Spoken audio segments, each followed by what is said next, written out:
The story begins in Shanghai City. In a quiet room, a woman with blue-green hair, Zhang Wangshan, is breastfeeding her newborn son. She tells her baby, Chenchen, how lucky he is to just eat and sleep, smiling that while she's losing sleep over him, it's worth it if he grows up healthy. Unknown to her, the baby is not ordinary. He is reincarnated and has the consciousness of his former life. As he feeds, he notes his brain isn't fully developed, yet he is aware. A blue, game-like status screen appears, identifying him as Lin Zichen, 33 days old, with a biological level of ordinary Tier 1.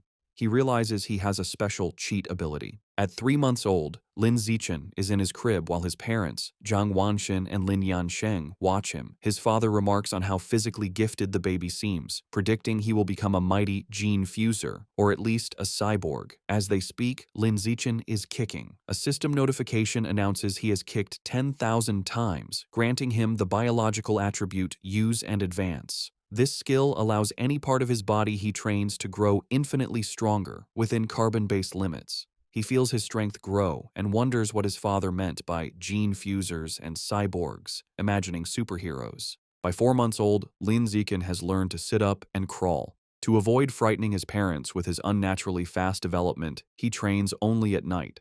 Each time he crawls, his system rewards him with points.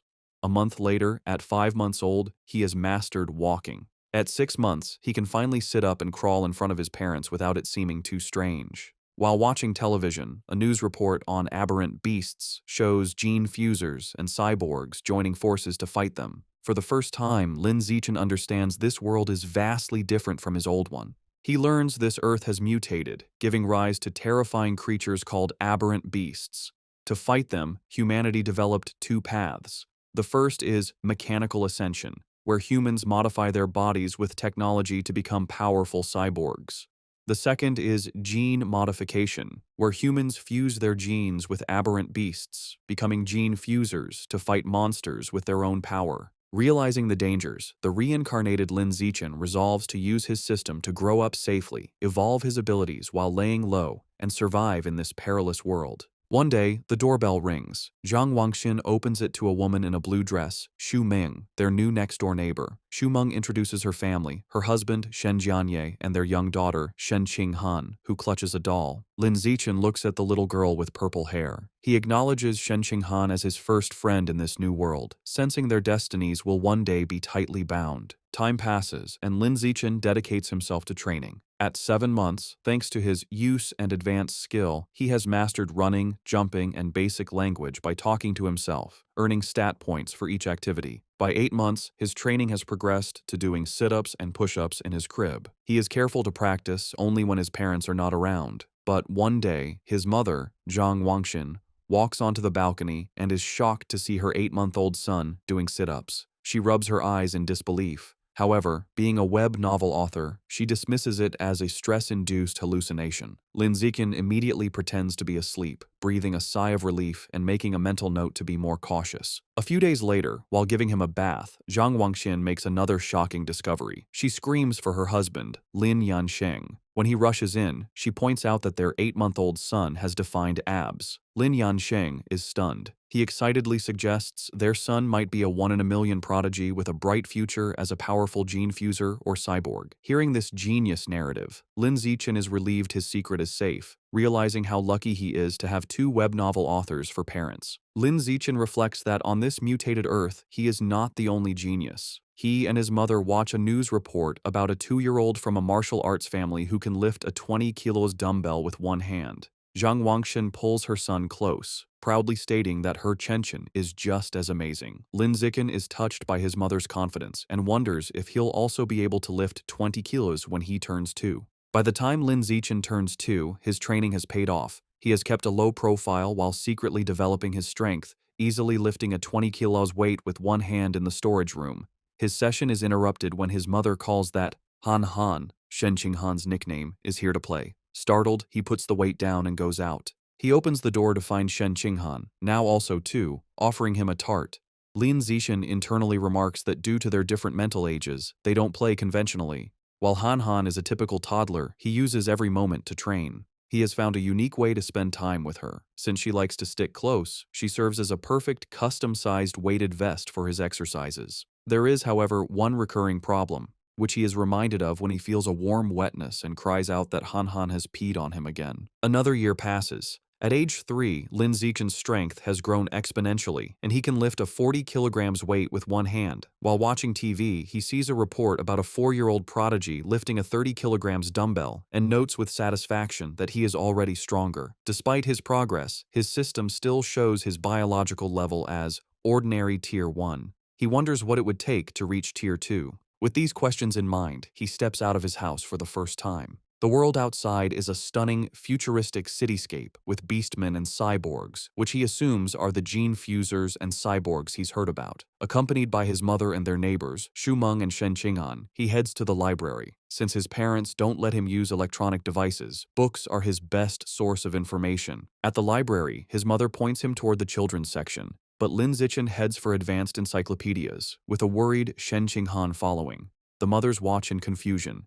Shumeng asks why he likes these books, and Zhang Wangxin guesses it's his genius genes. While Shen Qing'an offers him cookies, Lin Zichen is absorbed in his reading.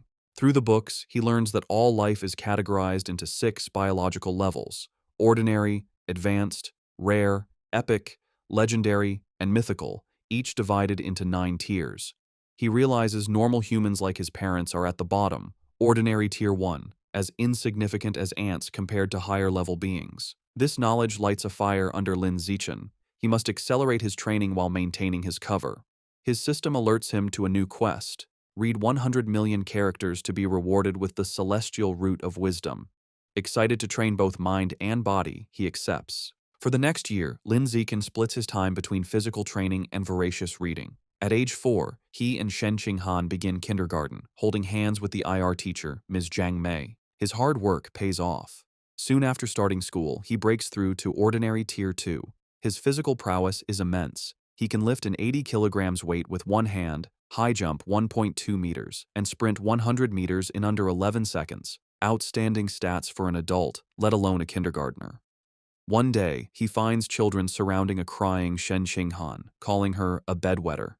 Seeing his friend bullied, he knows he must act. He leaps dramatically into the center of the bullies. He glares and unleashes a terrifying threat. If anyone bullies Han again, he will pee on their bed every day. The childish but menacing threat works. The bullies burst into tears, vowing never to return to kindergarten. Shen Qing'an looks at her protector with admiration. This act unlocks a new achievement, the title of Kindergarten Kid King, and a new series of quests. He is delighted he can work on multiple quests at once. Half a year later, he completes his reading quest. Having read 100 million characters, he is awarded the Celestial Root of Wisdom, granting him a perfect eidetic memory and peak human learning ability. Time flies, and soon he and Shen Qing'an are almost 7, posing for their kindergarten graduation photo. Even during vacation, Lin Zichen does not rest, now strong enough to train with a massive 200-kilo barbell. During the vacation, his abilities reached new heights. He could leap over 2 meters high and had broken the 8-second barrier in the 100-meter dash with a time of 7.98 seconds. His mind was just as sharp. Boosted by his new attribute, he had already finished most of the elementary school curriculum. His new life began at Sunshine Elementary School. Because he was already self-studying advanced subjects, academic competitions were easy. He effortlessly took first place at the National Elementary School Academic Competition just to unlock his title as quickly as possible. Whenever he had free time, he would give Shen Qing'an private tutoring. Though not an exceptional talent, she was diligent. With his help, her grades improved dramatically, and after one semester, she was ranked second in the class, with Lin Zichen holding first place. To speed up his quest, he also participated in school sports meets, breaking every record. Just when he thought his school life would continue in this predictable routine, a special new transfer student appeared. The teacher introduced the newcomer, a girl with long, silvery blue hair named Bai Shui. Lin Zichen immediately knew she was different. As she stood in the doorway, he could sense a faint, unusual aura that did not belong to a normal human. As the new transfer student, Bai Shui, walks to find a seat, the other students watch her curiously. Shen Qing'an leans over to Lin Zichen, whom she calls Xiao Chen, and whispers about how pretty Bai Shui's hair is, like winter snowflakes. However, Lin Zichen is not in the mood to discuss aesthetics. As Bai Shui sits near him, his mind is on the strange, non-human aura he senses from her. He wonders if she could be a gene fuser or the descendant of one. In the following days, Baizue proves to be an enigma. She doesn't speak to anyone and lays her head on her desk the moment class ends, remaining motionless. She barely even gets up for the restroom. At first, students are curious, even taking photos with her while she sleeps. But as her behavior doesn't change, they lose interest, and the classroom returns to its routine. This peace is shattered over a month later. A bizarre phenomenon begins. Bai Shui starts to secrete a viscous, white liquid. The substance has a foul odor and drips down her clothes and legs. The other students react with disgust, complaining about the terrible smell. A mean-spirited boy sneers a crude comment about the liquid and then pours his water bottle over her head, claiming he's washing her out. Humiliated and soaked, Bai Shui clenches her fist on the desk, and tears stream down her face as she begins to cry, her shoulders shaking with silent sobs. The bullies erupt in cruel laughter at her distress. Watching from their desks, Shen Qinghan turns to Lin Zichen with a worried expression, asking if they can help poor Bai Shui. Lin Zichen is confused. He had sensed Bai Shui was dangerous, so he can't understand why she is crying. He agrees to help. As he walks towards the bullies, he reevaluates his assessment. While he still doesn't understand her, he realizes that for now, she isn't a threat. She is just a weak girl being bullied, and he has to step in. Lin Zichen walks up to the main bully and grabs him by the collar, calling out his name, Guan Chun. With a menacing smile, he orders the boy to wipe the water off Bai Shui's desk. Guan Chun is terrified and stammers that he'll wipe it up right away.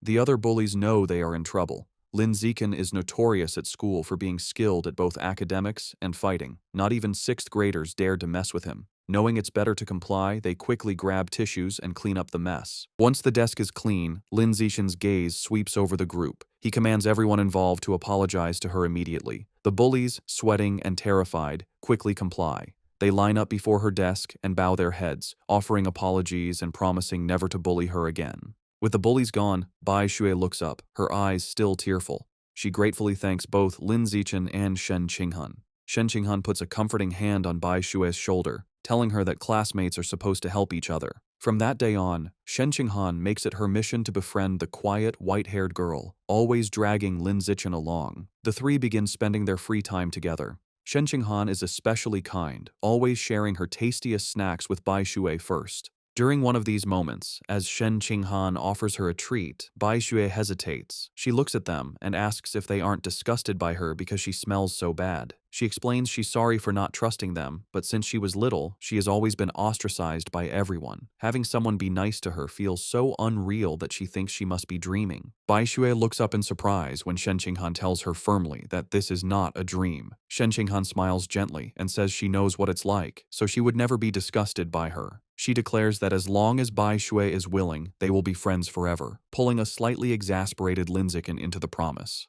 Overcome with emotion, Bai Shui tightly hugs Shen Qinghan. Tears of gratitude stream down her face as she thanks them for their kindness. After composing herself, she tells them she wants to give them a gift in return. She holds out a necklace with a pair of beast fangs, explaining it was a birthday present from her mother. She gives it to them, hoping it can be a symbol of their friendship. Shen Qinghan enthusiastically agrees, and the three children stand together in the schoolyard as the sun sets, joyfully declaring they will be friends forever. However, just as their newfound friendship was solidified, the unexpected happened. One day, Shen Qinghan is stunned to learn that Bai Shui has transferred out of the school. Lin Zichen confirms it, revealing that he saw her filling out the withdrawal papers. He flashes back to watching from the principal's office doorway.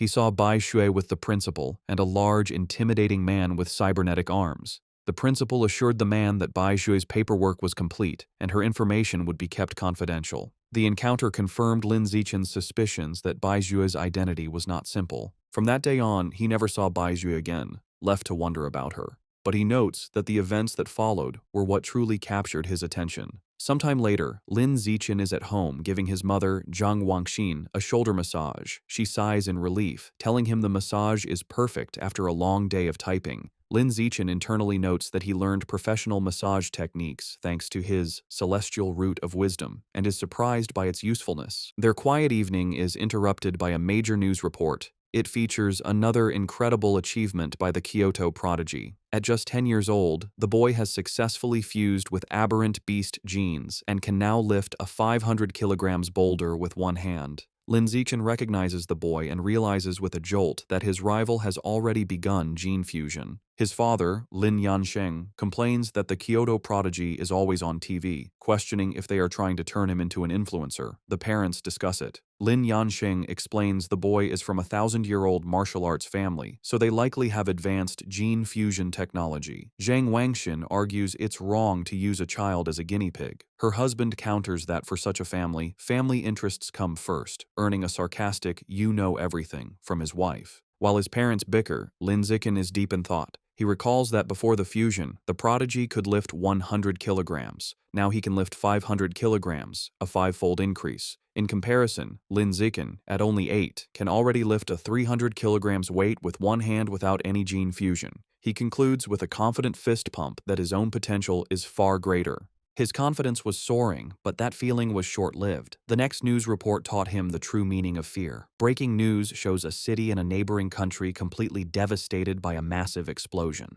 The report states that based on footage, the attack was carried out by giant aberrant rats. The screen shows horrifying images of monstrous rats swarming the ruins, capturing a screaming woman in their massive jaws, and then brutally devouring her. The news report continues, confirming heretics were responsible for the aberrant rat attack, fanning the flames from the shadows. At a press conference, an official from the devastated Sakura country pleads for international aid, explaining the heretics are a shadowy cult manipulating the beasts. Watching the news, Lin Zichen learns the cult is an anti-human organization of traitors who serve the aberrant beasts for their own gain. He feels relieved to be born in a powerful, stable country, giving him a safe place to grow stronger while laying low. His thoughts are shattered by sonic booms outside. He rushes to the window and pulls back the curtain to see a squadron of heavily armed cyborgs flying through the night sky.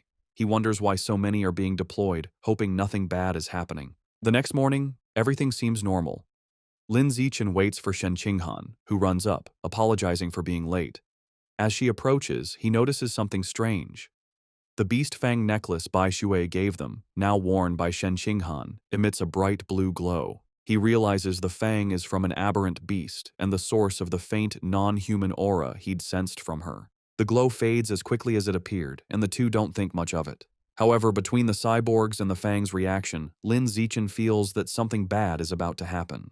On their way to school, a striking woman with long red hair in a black dress leans against a lamppost, watching them. She comments on what adorable kids they are and steps in front of them, asking if they are brother and sister.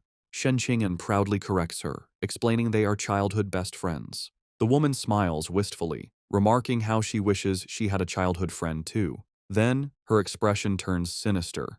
She leans in, eyes glinting, and asks why they're going to school alone and where their parents are. As Shen Qinghan begins to answer, Lin Zichen quickly grabs her hand, cutting her off. He pulls her along, stating they're going to be late, leaving the mysterious woman behind. Once a safe distance away, he gently scolds Shen Qinghan, reminding her not to talk to strangers. She nods. After school, Lin Zichen leads them through a deserted alleyway. Shen Qinghan nervously comments on how creepy it is. Lin Zichen explains the area is scheduled for demolition, and everyone has already moved out. Their walk is interrupted by a familiar voice. The red-haired woman from the morning appears, commenting on how they are finally out of school. She's not alone. A large, muscular man named Sheng is with her. The woman tells Sheng she's got the kids over here. Lin Zichen is alarmed. He had deliberately chosen a different route, but she had somehow followed them. The woman tries to lure them closer with a sweet voice, offering them treats. Her accomplice, Sheng, grows impatient. He tells her to stop talking and just knock the kids out so they can get it over with. Without another word, Sheng rushes toward them with a cloth, shouting he's in a hurry to sell them for cash. As he closes in, Lin Zichen shoves Shen Qinghan out of the way and squares up to face him. He clenches his fist and throws a powerful punch with all his might. The blow connects squarely with Sheng's face, stopping the larger man in his tracks. The immense force sends Sheng flying backward down the alley with a pained cry. The red-haired woman watches in utter disbelief, shocked that an elementary schooler could send a grown man flying. On the ground, Sheng coughs up blood, stunned. With Sheng down, Lin Zichen turns to the red-haired woman. Before she can react, he lands a solid punch to her midsection, followed by a powerful uppercut that knocks her unconscious. Standing over the defeated kidnappers, his expression hardens. He picks up a nearby brick, his intentions grim. He reasons that with no cameras in the deserted alley, he must finish them off. If they live, his superhuman powers will be exposed, ruining his plan to lay low and grow stronger. Just as he is about to deliver the final blow, the ground trembles violently. A powerful earthquake shakes the alley, catching them off guard. A moment later, a massive, clawed hand smashes through a nearby building wall. A monstrous giant aberrant rat emerges from the dust and rubble, towering over them. The beast ignores the children and looms over the unconscious woman, but instead of devouring her, it decapitates her with a swift swipe of its claws. The rat then picks up her severed head as Shen Qinghan screams in terror. Recognizing the danger, Lin Zichen scoops the horrified Shen Qinghan into his arms. He tells her it's a giant aberrant rat and they have to get to safety. He turns and sprints away, carrying her as they flee. As they escape, a flash of red and gold streaks through the sky. A female cyborg with blonde hair and rabbit ear attachments on her helmet dives into the alley. She moves with incredible speed, a blur of motion as she zips past the rat. Shen Qinghan, looking over Lin Zichen's shoulder, exclaims how unbelievably fast the cyborg is. The cyborg lands gracefully behind the monster. Facing the rat, the female cyborg prepares her attack. Her gauntlet glows as she charges her weapon and announces, "Anesthetic smoke." She fires projectiles at the monster, causing massive explosions that rock the alley. Lin Zichen shields Shen Qinghan from the blast. The aberrant rat is caught in the fiery explosions, roaring in pain, and is left dazed by the anesthetic smoke. Seeing her opening, the cyborg surges forward and finishes off the weakened beast in a flurry of strikes. Later, Lin Zichen watches a news report about the incident at home. He analyzes the fight, concluding the cyborg's power level probably isn't very high. He reasons she had to weaken the rat first, and it still took her 7 minutes to kill it. He reflects on the danger of giant aberrant rats, knowing they are tough creatures that can grow over 10 meters long and reach ordinary 5th tier. Fortunate that they escaped unharmed, the incident reminds him of the world's dangers. He resolves to increase his training to protect himself and those he cares about. He is later seen in his training space, doing weighted squats with a heavy barbell, his system rewarding him with points. Although the threat of aberrant rats looms, life continues. Soon, he and Shen Qinghan celebrate their 9th birthday with both families around a large cake. After making wishes, they exchange gifts. Thanks to his celestial root of wisdom, Lin Zichen had taught himself to carve in one night and crafted an intricate wooden hairpin for Shen Qinghan. She is overjoyed, placing it in her hair and exclaiming how much she loves it. Time passes quickly, and soon Lin Zichen and Shen Qinghan graduate from elementary school and start middle school. As they leave, his system notifies him that he has completed the Dominate 9 years of compulsory education achievement, unlocking the Kindergarten Kid King and Elementary School Top Dog titles. He becomes excited to unlock the Middle School Overlord title next, which will grant him the Survival of the Fittest attribute. During the break, he sticks to a high-intensity training regimen. His training includes 1,000 push-ups with a massive boulder on his back, granting him huge stat boosts. His hard work pays off. Just before school begins, after a 10 kilometers run, his system announces his biological level has broken through to ordinary 3rd tier. His physical attributes increase dramatically. He can now lift 700 kilograms with one hand, has a vertical jump of 4 meters, and can run the 100-meter dash in 6 seconds. As his power grows, he wonders what level the Kyoto prodigy has reached. Coincidentally, a news story airs on TV the night before school starts. The report reveals the now 14-year-old prodigy has fused with giant ant genes and can lift a 2,000 kilograms alloy block with one hand. Lin Zichen calculates that since giant ant genes increase strength by a factor of 4 to 8, the prodigy's true lift without the gene enhancement is only around 500 kilograms. This means Lin Zichen is still fundamentally stronger. He smiles, imagining how powerful he will become with future gene fusion. The next day, middle school begins. Because he was the city's top student, all the best middle schools tried to recruit him. He accepted the invitation from Shanghai Middle School, but only if Shen Qinghan could be in his class. During registration, they are welcomed by the principal and their new homeroom teacher, who express how much they are counting on him. After a few pleasantries, he makes an excuse and leaves with Shen Qinghan.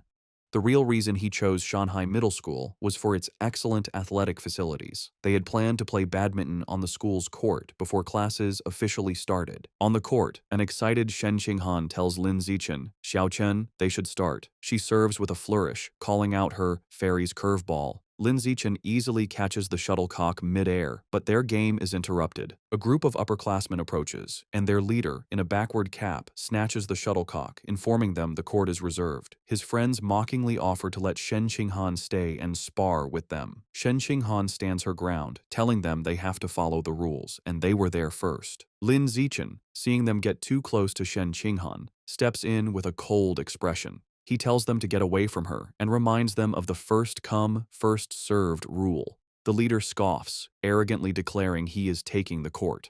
The leader holds the shuttlecock and tosses it up, but before he can serve, Lin Zichen moves. He declares that from now on, his rules are the only ones that matter. With a surge of power, he leaps and smashes the shuttlecock with incredible force. The shuttlecock rockets across the court, a white blur. It moves so fast, the leader barely has time to react. The force of the impact shatters his racket and sends his cap flying. The upperclassmen are left in shock, sweating and trembling. They wonder if Lin Zichen is even human, questioning if he's a gene fuser. One notes with terror that if the shot had been off by a little, their boss's head would have been taken off. Thoroughly intimidated, the upperclassmen bow deeply in apology. They tell Lin Zichen they understand the rules now and will be leaving immediately. They then beat a hasty retreat. Perhaps because word of the incident spread, no one ever dared to bully Lin Zichen or Shen Qinghan again. Aside from being bigger with better facilities, their new school life felt much the same. Academically, Lin Zichen was far ahead, having finished the middle school curriculum long ago.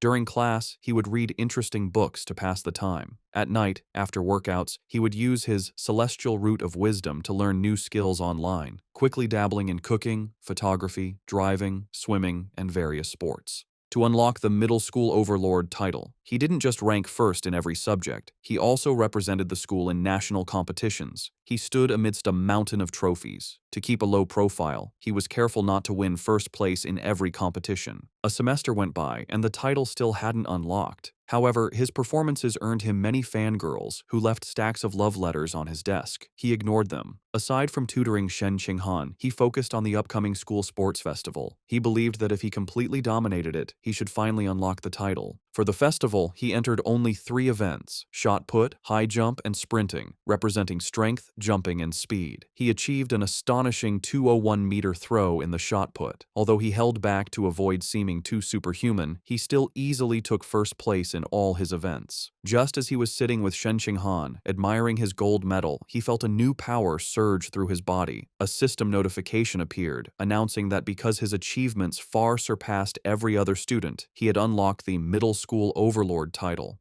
With all 3 school-age titles unlocked, the Dominate 9 years of compulsory education achievement was complete, and he had obtained the new biological attribute, survival of the fittest. As the power flowed through him, he realized with satisfaction that the title had finally unlocked. As Lin Zichen and Shen Qinghan leave school, he considers his new survival of the fittest attribute. The ability lets a predator devour the life essence of other creatures to evolve. He wonders what life essence is, lost in thought until Shen Qinghan calls for him to wait. Snapping back to reality, he gets an idea.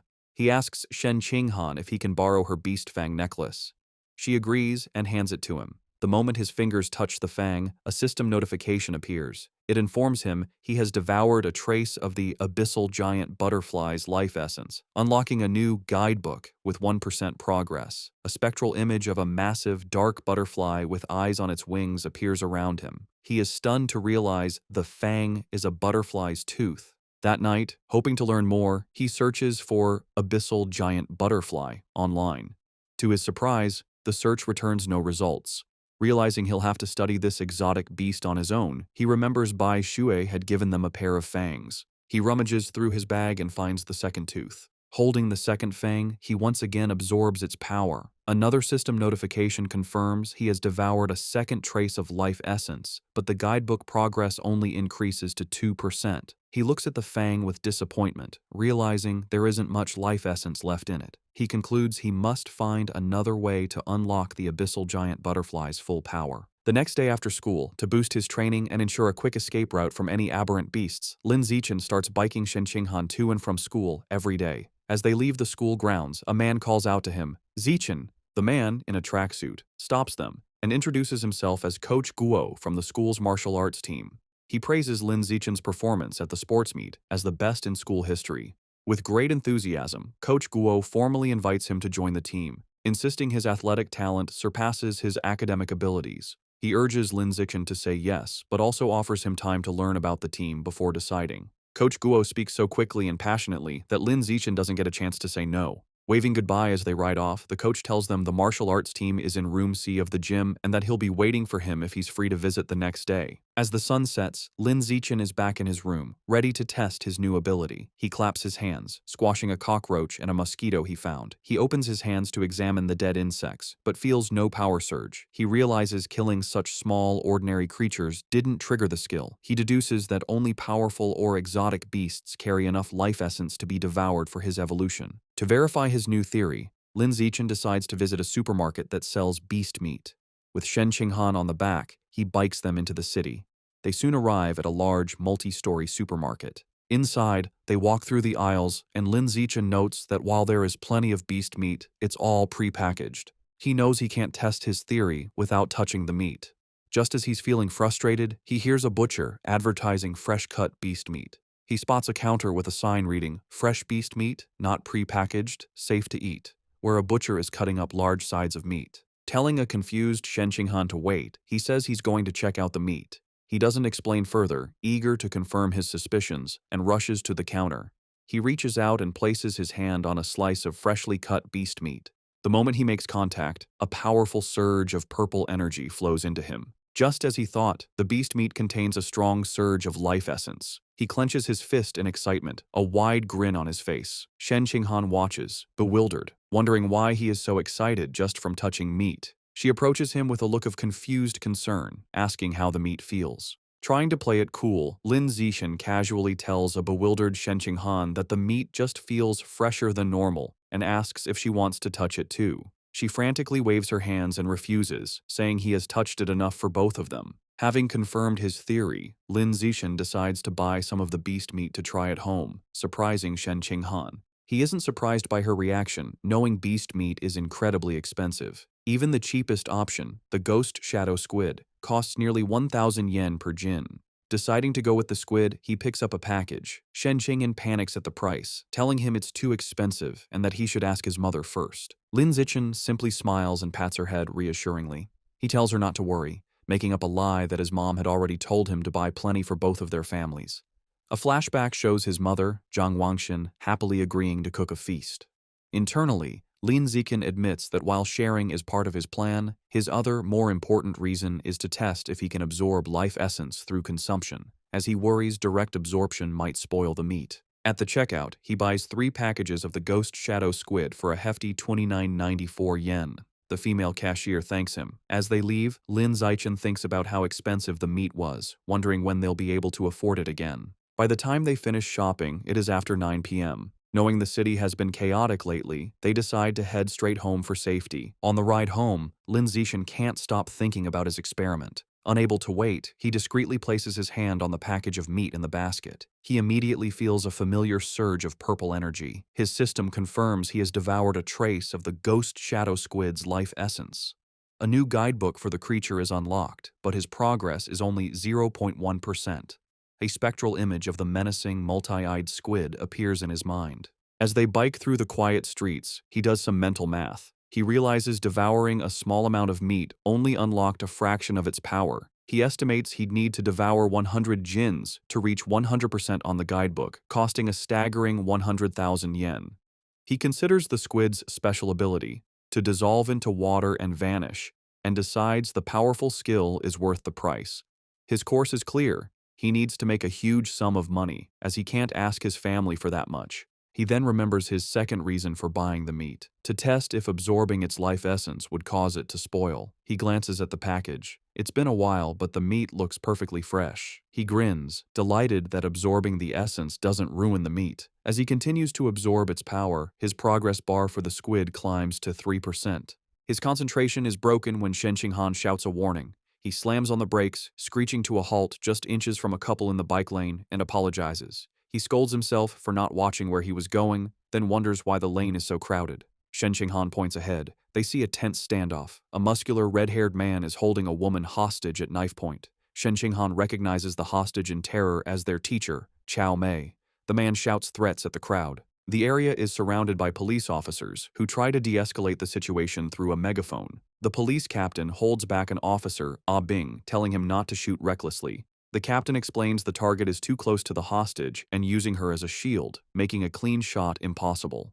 The officer suggests sleeping gas, but the captain rejects it, fearing it would provoke the suspect before it could take effect. While the police hesitate, Lin Zichen decides to act. He discreetly picks up a small rock from the pavement and flicks it with incredible speed and precision. The rock strikes Officer Ah Bing's gun, causing it to misfire. The stray bullet hits the hostage-taker's hand, forcing him to cry out and drop his knife, releasing Teacher Cao Mei. Seizing the opportunity, the police captain yells for his team to move in. The officers rush forward and swiftly arrest the disarmed suspect, while a female officer comforts the terrified but unharmed Teacher Cao Mei. As the situation is controlled, Lin Zichen quietly gets back on his bike. Shen Qinghan looks at him with wide, questioning eyes and asks if he threw the rock. He quickly shushes her, saying they should leave and talk later, and they pedal away. Just as they are about to get away, a voice commands them to stop. The police captain calls out, asking if Lin Zichen was the one who threw the rock. Panicked at being caught, Lin Zichen quickly denies everything with a nervous smile. The captain watches them pedal away, finding it strange that someone wouldn't want to admit to a good deed. He muses aloud that there's a reward for bravery. The word reward instantly catches Lin Zichen's attention. Needing money, he slams on his brakes, skids to a halt, and rushes back to the captain. He sheepishly retracts his denial, admitting he threw the rock and explaining that the money is really important to him. The captain tells him to come to the station to make a report, promising to help him apply for the reward. After informing their families, Lin Zichen and Shen Qinghan prepare to head to the police station. He assumes everything will go smoothly, but as the police lead the cuffed suspect away, something goes horribly wrong. The suspect's face begins to twist grotesquely. The police realize with horror that he's a heretic and is mutating into a giant aberrant rat right before their eyes. The monster breaks its cuffs and goes on a rampage, swiping its massive claws at the officers. The police captain gets on his radio, ordering all forces to open fire but to protect the civilians. The officers unload their weapons, but the bullets have no effect. A frantic report comes in, identifying the heretic as having fused with Rat King genes and calling for immediate backup. Realizing the danger, Lin Zichen apologizes, grabs both of them and pulls them away, urging them to run. He is relieved the monster isn't chasing them, but knows they need to get away fast. As they flee, a new figure streaks down from the sky in a purple aura. It's a female cyborg in sleek, futuristic armor. She lands a powerful blow on the giant rat, sending it staggering backward. Hovering in the air, the cyborg, a woman with short, dark purple hair, begins to charge a laser cannon in her chest. With a command to fire, she unleashes a massive, devastating beam of purple energy that engulfs the mutant rat. The creature roars in agony as it is completely disintegrated, leaving nothing but scorched remains. Lin Zichen watches, stunned by the cyborg's incredible power. With the threat gone, Teacher Cao Mei and Shen Qinghan breathe sighs of relief. Lin Zichen, however, is more concerned about his bike, noting with relief that the blast didn't hit it, which would have been a huge financial loss. Just as the tension subsides, he has a sudden realization. He looks into the bike's basket and sees the expensive ghost shadow squid meat has spoiled, giving off a foul smell. He now understands his initial theory was correct. Absorbing the life essence causes the meat to spoil, but there's a delay. Holding up a limp tentacle, he realizes he needs an excuse and decides to blame the fight and the now deceased heretic. Putting on a dramatic show, he throws the spoiled tentacle down, loudly blaming the heretic and the cyborg's attack for roasting the meat. Teacher Cao Mei comforts him, saying what matters is that they're all safe. Although they plan to go home, at the captain's request, they end up riding with the security team to the station. They didn't expect to be transported in the same van as the heretic's remains. After the laser blast, all that was left was a pile of scorched flesh on a gurney, and the smell was intense. As he sits in the foul-smelling van, another thought strikes Lin Zichen. He remembers that the beast fangs from Bai Shui still contained life essence long after the creature was dead. A new possibility dawns on him. Could there be life essence left in this corpse as well? And if so, could he devour the corpse's Rat King gene for himself? Sitting in the police van, Lin Zichen wonders how much of the Rat King gene he can devour from the heretic's scorched corpse. Deciding to find out, he discreetly reaches his hand towards the remains. The moment he makes contact, he feels a powerful surge of red energy. His system confirms he has devoured a trace of the giant mutant rat's life essence, unlocking its guidebook with an impressive 5% progress. He is shocked by how much he absorbed and realizes the freshness of the source is directly proportional to the amount of life essence he can obtain. The escorting officer, Ah Bing, notices his movement and tells him to sit still. Lin Zichen quickly claims he just needed to stretch. Later, at the public security office, he knows that while Ah Bing was easy to fool, the security captain is sharper. The captain informs Lin Zichen that he has applied for his bravery reward, but then questions him more seriously. He asks how a middle schooler, at such a distance and in poor lighting, managed to so precisely hit the heretic's knife hand with a rock. Lin Zichen gives a vague answer, claiming it's because he often trains his right hand.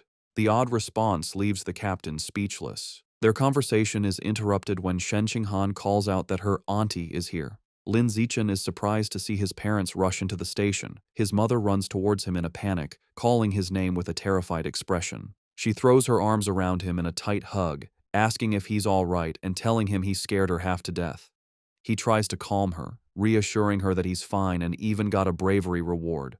Holding him close, his mother makes him promise that next time there's danger, he will hide somewhere safe first. She tells him with tears in her eyes that all she wants is to see him grow up safe. Lin Zichen is visibly moved by his mother's heartfelt concern. As they leave, Lin Zichen reassures his mother he will always protect himself first. The police captain watches them go, still pondering the boy's strange abilities. On their way out, Lin Zichen passes two female police officers discussing the case. One remarks that perverts are getting more brazen, and her colleague reveals the heretic was a liberal arts student from Guangyuan University, brainwashed by the rat god cult. The first officer curses the cult, but the second points out they need to eliminate the root cause, the self-proclaimed Rat King.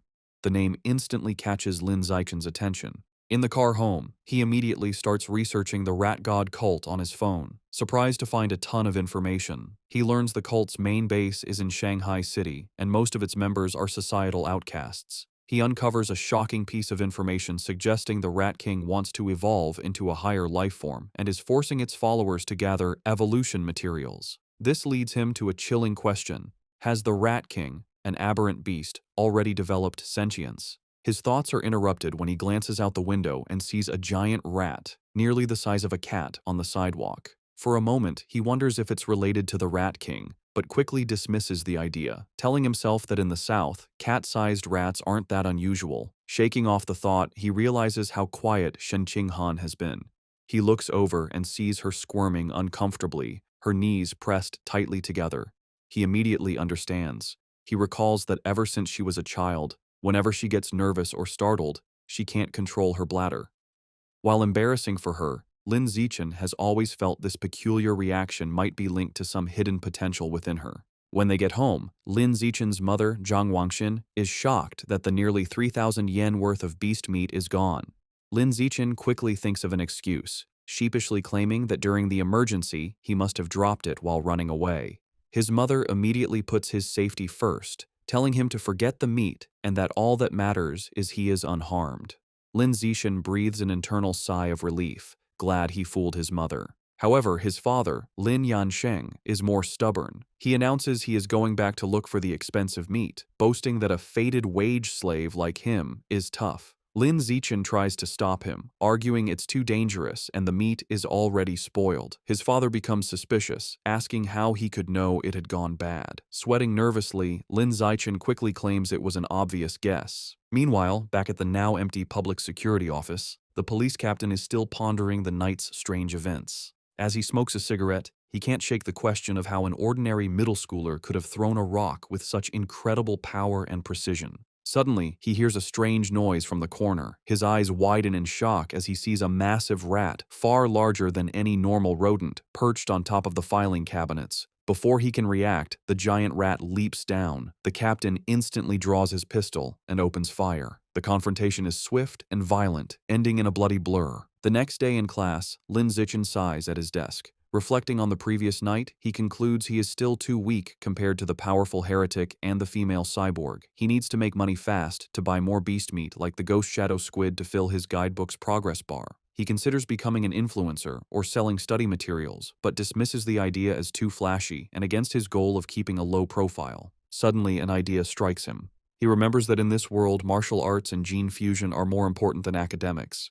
He decides it's time to act. Later, he heads to the gym where the martial arts team practices in Building C. He finds Coach Guo drinking from a thermos and greets him. A surprised Coach Guo asks if he is there to join or just to learn more about the team. Instead of answering, Lin Zichen leans in and discreetly asks if joining the team offers a chance to compete in city tournaments and if the prize money is high. The coach smiles, confirming he would have a chance and that prizes are worth tens of thousands. With his main concern addressed, Lin Zichen shakes the coach's hand and announces he is joining the martial arts team today. Coach Guo happily welcomes him. The coach gathers the team to announce their new member. He introduces Lin Zichen, reminding them of his performance as the sports meet champion. The other team members, Zhang Kai, Huang Tianxing, or Ah Xing, Li Shutong, and Han Yiguo, introduce themselves. Finally, Lin Zichen introduces himself. Since Lin Zichen has no formal martial arts training, Coach Guo demonstrates basic fist and leg techniques. The coach explains the moves look simple but are difficult to master, noting that the team's fastest learner, Li Shutong, took a week to perfect them. He then encourages Lin Zichen to try. Lin Zichen assumes a ready stance.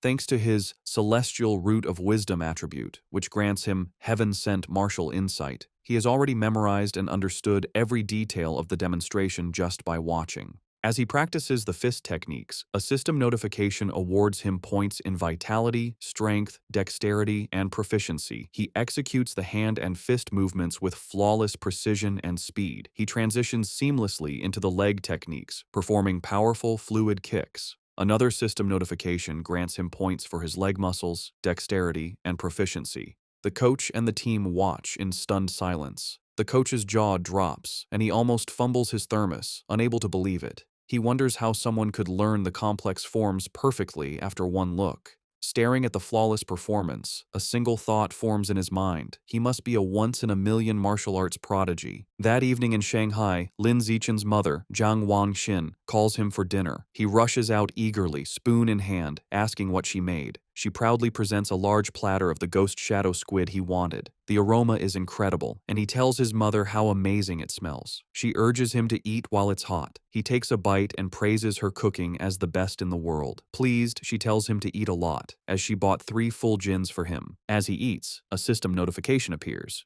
He has devoured a trace of the ghost shadow squid's life essence by consuming it, bringing his guidebook progress to 3.01%.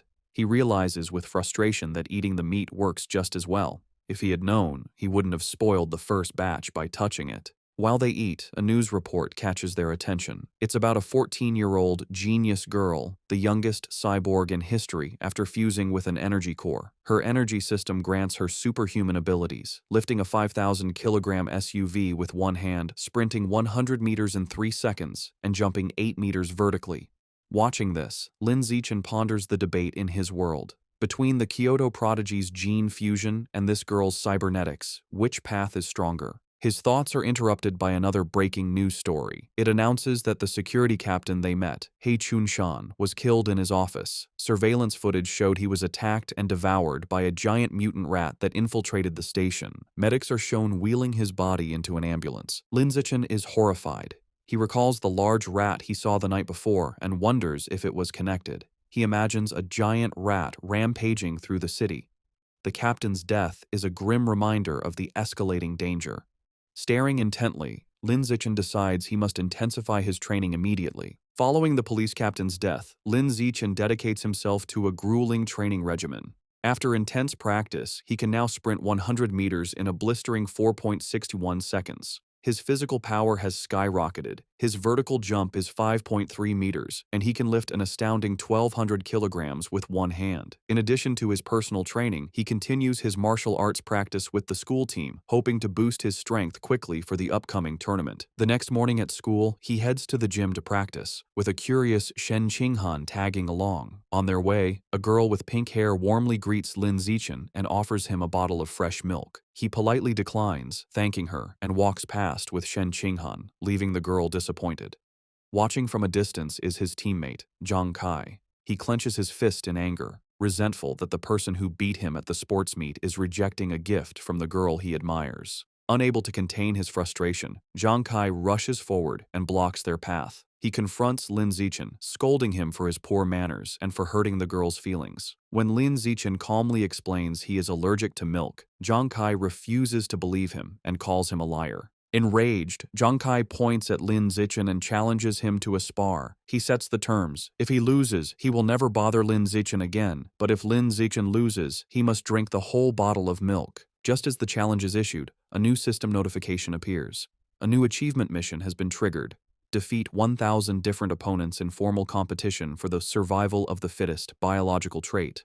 A sly grin spreads across Lin Zichen's face. This is the opportunity he has been waiting for. Surrounded by a menacing purple aura, he accepts the challenge, his eyes glinting with anticipation as he agrees to the spar. Word of the duel spreads quickly through the school. Two students excitedly decide to go watch the fight between the popular junior, Lin Zichen, and a senior. By the time they are ready, the gym is packed with onlookers in a large circle around the sparring area. The crowd is clearly on Lin Zichen's side. Many of his female fans cheer him on, telling him to teach his opponent a lesson, including the pink-haired girl from earlier who gets her phone ready. Zhang Kai scoffs, annoyed that everyone assumes he will lose. He internally admits Lin Zichen's talent has grown incredibly over the past month. He sees this duel as his last chance to put the rising genius in his place and show off his own strength. In contrast to his opponent's intensity, Lin Zichen seems unfazed.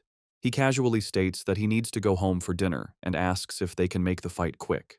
Taking this as an insult, Zhang Kai smirks and agrees to grant his wish. Coach Guo steps between them to officiate. He raises his hand to start, reminding them of the rules. However, before the fight begins, Zhang Kai shouts for them to wait. With a condescending grin, he offers Lin Zichen a handicap. He points out that he has trained for nearly 2 years, while Lin Zichen is a novice of only a month. To be fair, he declares he will let Lin Zichen have the first 3 moves. Lin Zichen simply agrees. The moment he agrees, Lin Zichen explodes into motion. He closes the distance in a blur, catching Zhang Kai by surprise. Before his opponent can raise his guard, Lin Zichen unleashes a single devastating punch. The blow connects with brutal force, sending blood flying from Zhang Kai's nose. He is knocked out instantly, collapsing unconscious on the gym floor. The entire gym is stunned into silence. Coach Guo's jaw drops as he stares in disbelief, shouting that the fight was over in one punch.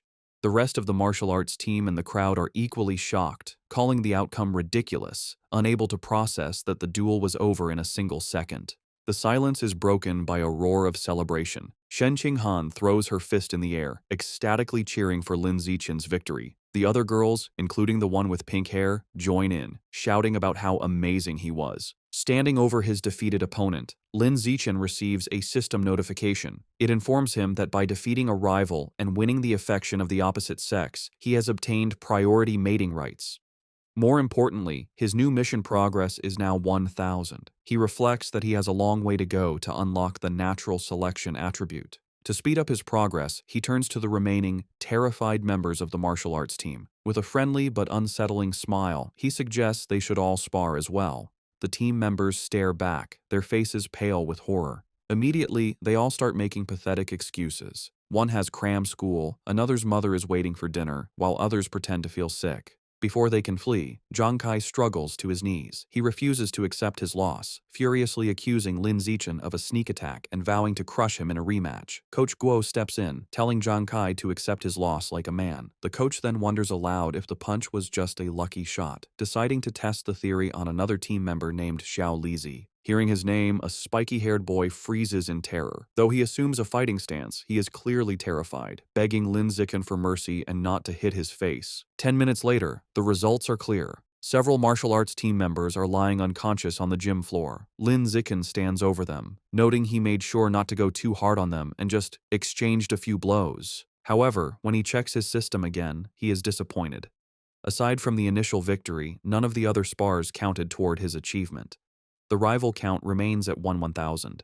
He realizes friendly sparring isn't enough. He has to defeat rivals in an official competition. As he thinks about this, a hand claps his shoulder. Coach Guo grins manically, declaring that Lin Zichen is a true genius. He exclaims that in just over a month, the newcomer has become the team's ace. Filled with new confidence, the coach proclaims that with Lin Zichen leading, their school will crush all others and take first place at this year's regional martial arts tournament. As Coach Guo celebrates, Lin Zichen has a moment of clarity. He realizes the coach is right. The upcoming tournament is the perfect opportunity to face many official opponents at once. He becomes determined, understanding that as long as he defeats them in an official competition, each victory should count toward his progress. His thoughts are interrupted when a defeated Zhang Kai calls his name. Having regained consciousness, Zhang Kai stands, points at Lin Zichen, and formally accepts his loss with a bizarre and overly graphic declaration of submission. His strange words leave everyone, including Shen Qinghan, Coach Guo, and Lin Zichen, completely shocked and disturbed. With the duel over, the spectators and coach quickly flee, leaving a bewildered Zhang Kai alone, complaining he hadn't finished his speech. In this world, high schoolers must choose between martial arts or academics. Given the world's dangers, the martial arts class is considered the superior choice. Determined not to be left behind, Shen Qinghan decides to join the martial arts class and begins training rigorously with Lin Zichen. Their daily routine is intense. They start with a 3,000-meter run, followed by an hour of hand-to-hand combat practice. After that, they do sit-ups and push-ups to build strength. To conclude each session, Lin Zichen gives Shen Qinghan a massage to relieve her muscle tension. Of course, Lin Zichen doesn't slack on his own training. He pushes himself to the limit daily, driven by the goal of winning the tournament and unlocking the natural selection attribute as quickly as possible. 1 month later, all their hard work is about to be tested. The day of the regional martial arts tournament has arrived, and a determined Lin Zichen is ready to compete. The tournament is at the massive city gymnasium, with a huge crowd around a central fighting ring. In the waiting area, the mood is tense. Coach Guo nervously reviews the roster, complaining that their school, Shanghai High, drew a match against the strongest team, Shanghai No. 1 High. Another team member adds to the anxiety, mentioning their opponents have a fighter who can run the 100-meter dash in under 9 seconds, leaving them feeling outmatched. Sensing the team's low morale, Lin Zichen calmly raises his hand and volunteers to fight first. Though still worried, Coach Guo agrees to let his ace take the stage. As Lin Zichen walks into the arena, Shen Qinghan cheers him on from the sidelines, while Coach Guo shouts encouragement through a megaphone. Lin Zichen readies himself for the fight. His opponent, a much larger and more muscular student from Shanghai No. 1 High, steps forward. He acknowledges Lin Zichen's talent for making it to the tournament as a first year. However, his tone quickly turns mocking. He sneers that the stage isn't meant for a shorty who hasn't even hit 1.7 meters. Flexing his bicep, he promises to show Lin Zichen what a true gap in size and power feels like. The referee signals for the duel to begin. The large opponent rushes forward, unleashing a powerful punch. To his shock, Lin Zichen doesn't retreat. He effortlessly sidesteps the blow and counters with a swift punch to his opponent's chest. The impact is devastating. The force sends the massive student flying backward across the arena, knocking him out cold. The announcer stares in stunned silence before stammering a victory for Lin Zichen. On the sidelines, Shen Qinghan jumps to her feet, cheering that her Xiao Chen was amazing. The rest of the Shanghai High team erupts in celebration, mobbing their coach and shouting that Lin Zichen is insane, dismissing his opponent's strength as dead muscle. Meanwhile, on the other side, the coach for Shanghai No. 1 High is furious. He berates his defeated student for charging in blindly without using his footwork. Back in the ring, Lin Zichen receives a system notification confirming he has defeated another tournament rival, improving his ranking and bringing his elimination count to 2-1,000. He clenches his fist, satisfied that these matches are what he needs to advance. The opposing coach, determined to stop this, calls his next fighter forward, a boy named Chen Feng, and orders him to crush the first year as quickly as possible. Chen Feng calmly agrees. He steps onto the stage and assumes a ready stance, looking far more composed than the last fighter. The announcer signals for the second duel to begin. Chen Feng immediately showcases his superior technique, moving with incredible speed and launching a flurry of attacks. Lin Zichen calmly meets the assault, blocking a powerful kick with one hand. However, the force of his block sends Chen Feng spinning wildly through the air before he crashes hard onto the arena floor, unconscious. Medics rush in with a stretcher and carry Chen Feng away, stating he needs a head scan. The crowd is left bewildered. They murmur among themselves, questioning what just happened and speculating that the student from Shanghai High must be insanely lucky. Some angry spectators shout that the tournament must be rigged, demanding a refund. However, the coach of Shanghai No. 1 High knows better. Clutching his head in despair, he realizes with dawning horror that this isn't luck. The first year from Shanghai High is the real deal. Back in the waiting area, the coach has a new strategy. He calls his next fighter, a spiky-haired boy named Gao Fei, and gives him strict orders to focus entirely on defense, warning him that he cannot afford to lose. Gao Fei, however, is brimming with confidence. He calmly tells his coach not to worry, assuring him he will win. As he walks to the ring, Gao Fei internally dismisses Lin Zichen's victories. He believes his opponent isn't strong and has only won through tricks. With his superior speed, running the 100-meter dash in under 9 seconds, and greater experience, he is certain he can't lose. The crowd is buzzing. Spectators discuss Gao Fei's reputation, marveling at his speed. One person mentions his father is a gene fusion user, explaining his enhanced abilities. The consensus is that Lin Zichen's impressive run is about to end, though they acknowledge his great potential. The announcer signals for the duel to begin. Ignoring his coach's instructions, Gao Fei immediately goes on the offensive, lunging at Lin Zichen with a powerful kick. He follows up with rapid strikes, unleashing his special technique, the flowing water-shattering rock fist. His coach watches in fury, shouting at his disobedient student for attacking. Gao Fei scoffs at defense, believing a genius like him doesn't need it. Meanwhile, Lin Zichen, easily evading the blows, finds the technique interesting and decides to learn it on the spot. Gao Fei grows frustrated as he can't land a single hit. He stops out of breath and demands to know how Lin Zichen is dodging his attacks. Unfazed, Lin Zichen calmly asks if he has any other moves, taunting him. Enraged, Gao Fei unleashes another desperate barrage of punches. Seeing the same predictable moves, Lin Zichen decides the time for observation is over. He thinks, "All right then, let's end this." He effortlessly dodges the final punch and counters with a single powerful kick to Gao Fei's midsection, ending the match instantly. The crowd is once again left in stunned, speechless silence. The silence is shattered by thunderous cheers from the Shanghai High supporters. Coach Guo and Shen Qinghan are ecstatic, shouting that their Xiao Chen is a beast and celebrating his third consecutive victory. The rest of the tournament proceeds just as easily. The next few opponents are even weaker. He effortlessly defeats each one, and soon he has single-handedly wiped out all 5 fighters from the opposing team. Over the next 2 days, the story is much the same. He continues his dominant performance, taking down 2 more schools by himself. Thanks to his incredible display, he successfully leads Shanghai High to win the championship. He and his team proudly pose with their medals and trophy. However, as he checks his system, his rival count is only 16,000.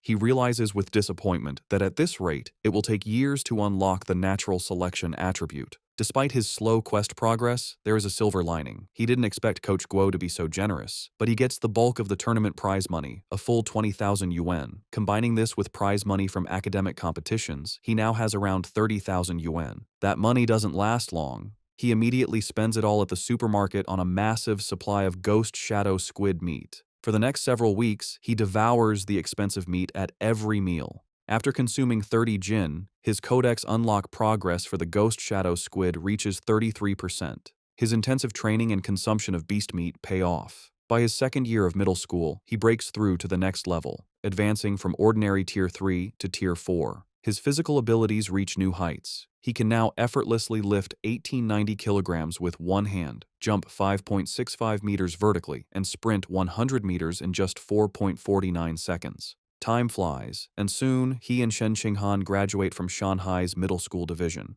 However, when the high school entrance exam results are released, their paths seem destined to diverge. A heartbroken Shen Qinghan sits in her room, crying. She asks Lin Zichen why, after all her hard work, they can't go to the same high school anymore. He explains that while he ranked first in both liberal arts and martial arts, and her academic scores were excellent, her martial arts score wasn't high enough for the elite class at Shanghai High. As he comforts the crying Shen Qinghan, she asks what will happen now. He tells her the principal of Shanghai High is coming to his house, likely to recruit him, and asks if she will come. Feeling hopeless, she tearfully replies that it has nothing to do with her, as the principal is obviously only coming for him. Taking her hand, Lin Zichen pulls her up and leads her out of the room. He tells her not to worry. He has a plan. He reveals his one condition for staying at Shanghai High. Shen Qinghan has to be his desk mate. As promised, the principal of Shanghai High visits Lin Zichen's home. She, his mother, and Shen Qing'an discuss his future for several hours, with the principal expressing how much she wants him to stay at her school. As the meeting concludes, the principal stands to leave. As a final offer, she tells Lin Zichen that if he agrees to stay, she will grant any request he has. Taking the opportunity, Lin Zichen states his one condition.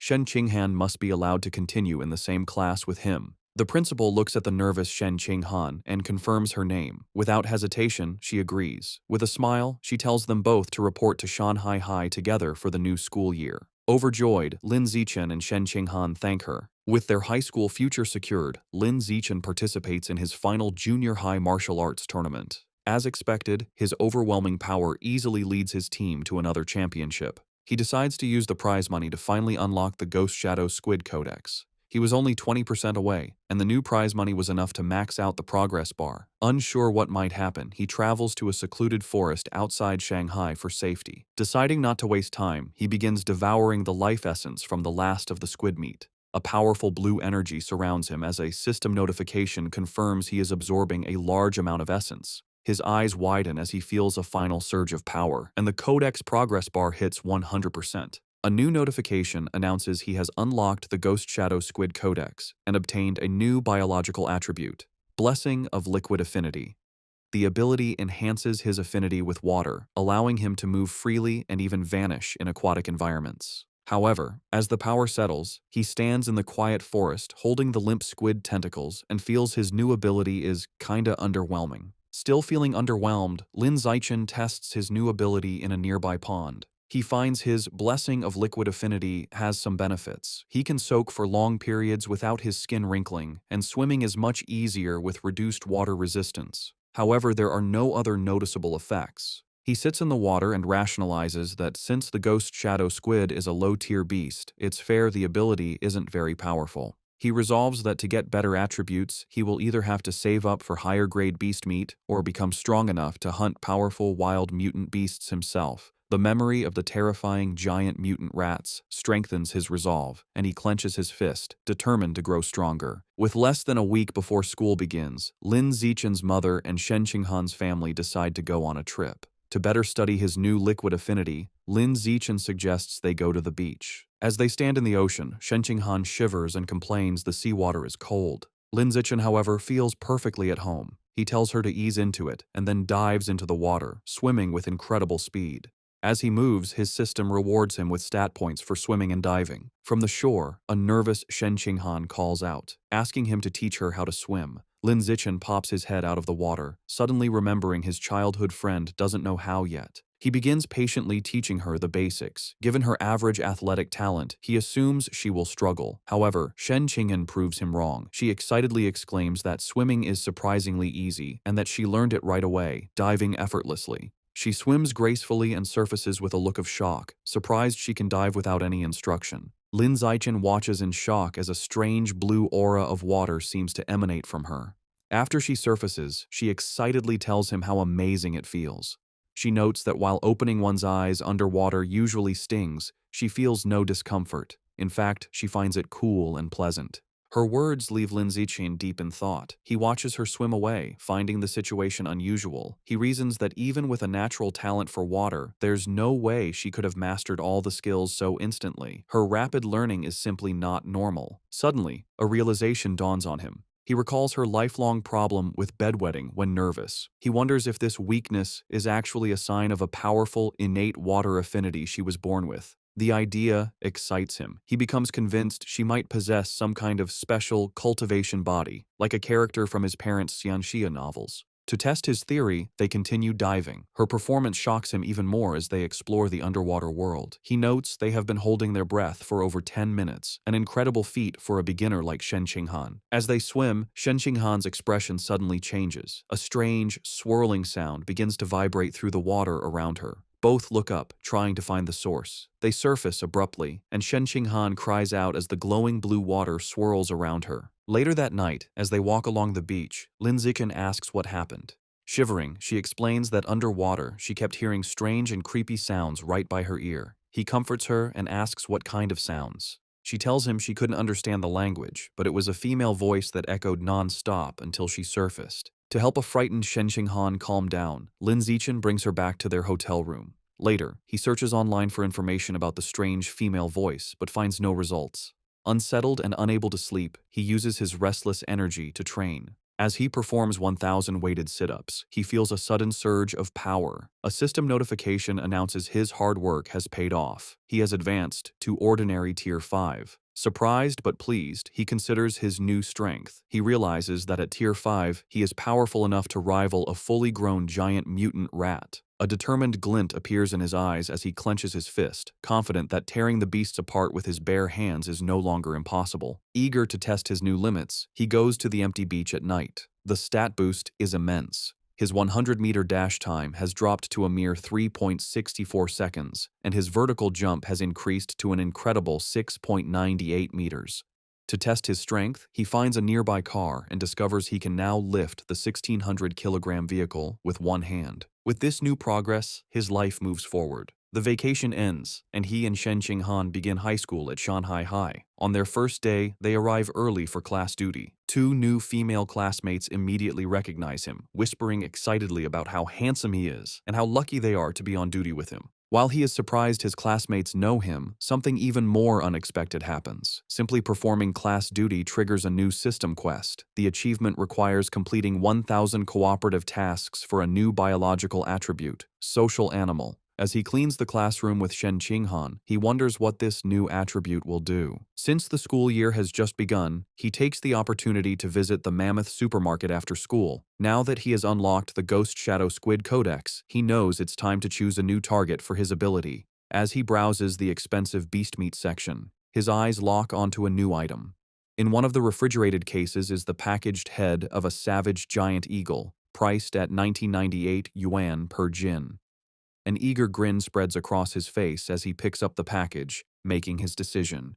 This will be his next target. The savage giant eagle is a higher-tier aberrant beast than the ghost shadow squid. It has incredibly powerful vision, 30 times stronger than a normal human's, making it a formidable hunter that can precisely capture even the fastest prey. Back in his room, Lin Zichen examines the eagle meat. He concludes that unlocking its guidebook is a worthy goal, as its enhanced vision would provide a massive combat advantage. He also notes its price of 1,998 yuan per jin makes it one of the more affordable options. He places his hand on the meat, and a blue energy surrounds him as his system confirms he has devoured a trace of the savage giant eagle's life essence, unlocking 1% of its guidebook. After some calculations, he realizes that since 1 jin of meat provides only 1% progress, he will need to spend over 200,000 yuan to fully unlock the guidebook.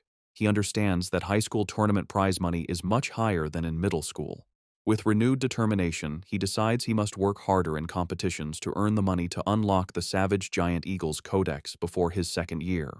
With the end of summer vacation, Lin Zichen's high school life at Shanghai High begins. On the first day, the teachers introduce themselves: the martial arts and homeroom teacher, the mechanical modification teacher, the gene fusion teacher, and the wilderness survival teacher. After their introductions, they ask the students to introduce themselves. Several students go first. A girl with long purple hair, Chu Yutong, says her specialty is in the arts. She is followed by an energetic pink-haired girl, Zhong Yijia, who shares her love for anime, cosplay, and sports. Next, a boy named Peng Huoguang says he likes to play video games at home. Soon, it is Shen Qinghan's turn. Being the center of attention makes her extremely nervous. With a blushing face, she manages to say her name is Shen Qinghan, that she enjoys drawing, and asks everyone for their future guidance. Finally, it is Lin Zichen's turn. His introduction is the shortest and most direct. He simply stands and states his name, asking for everyone's support. After introductions, time passes quickly. A new female classmate with brown hair approaches Shen Qinghan, who looks surprised. The girl asks Shen Qinghan for her entrance exam score. Shen Qinghan nervously replies that she scored 709 points, and then asks the new girl, Chu Rui, for her score.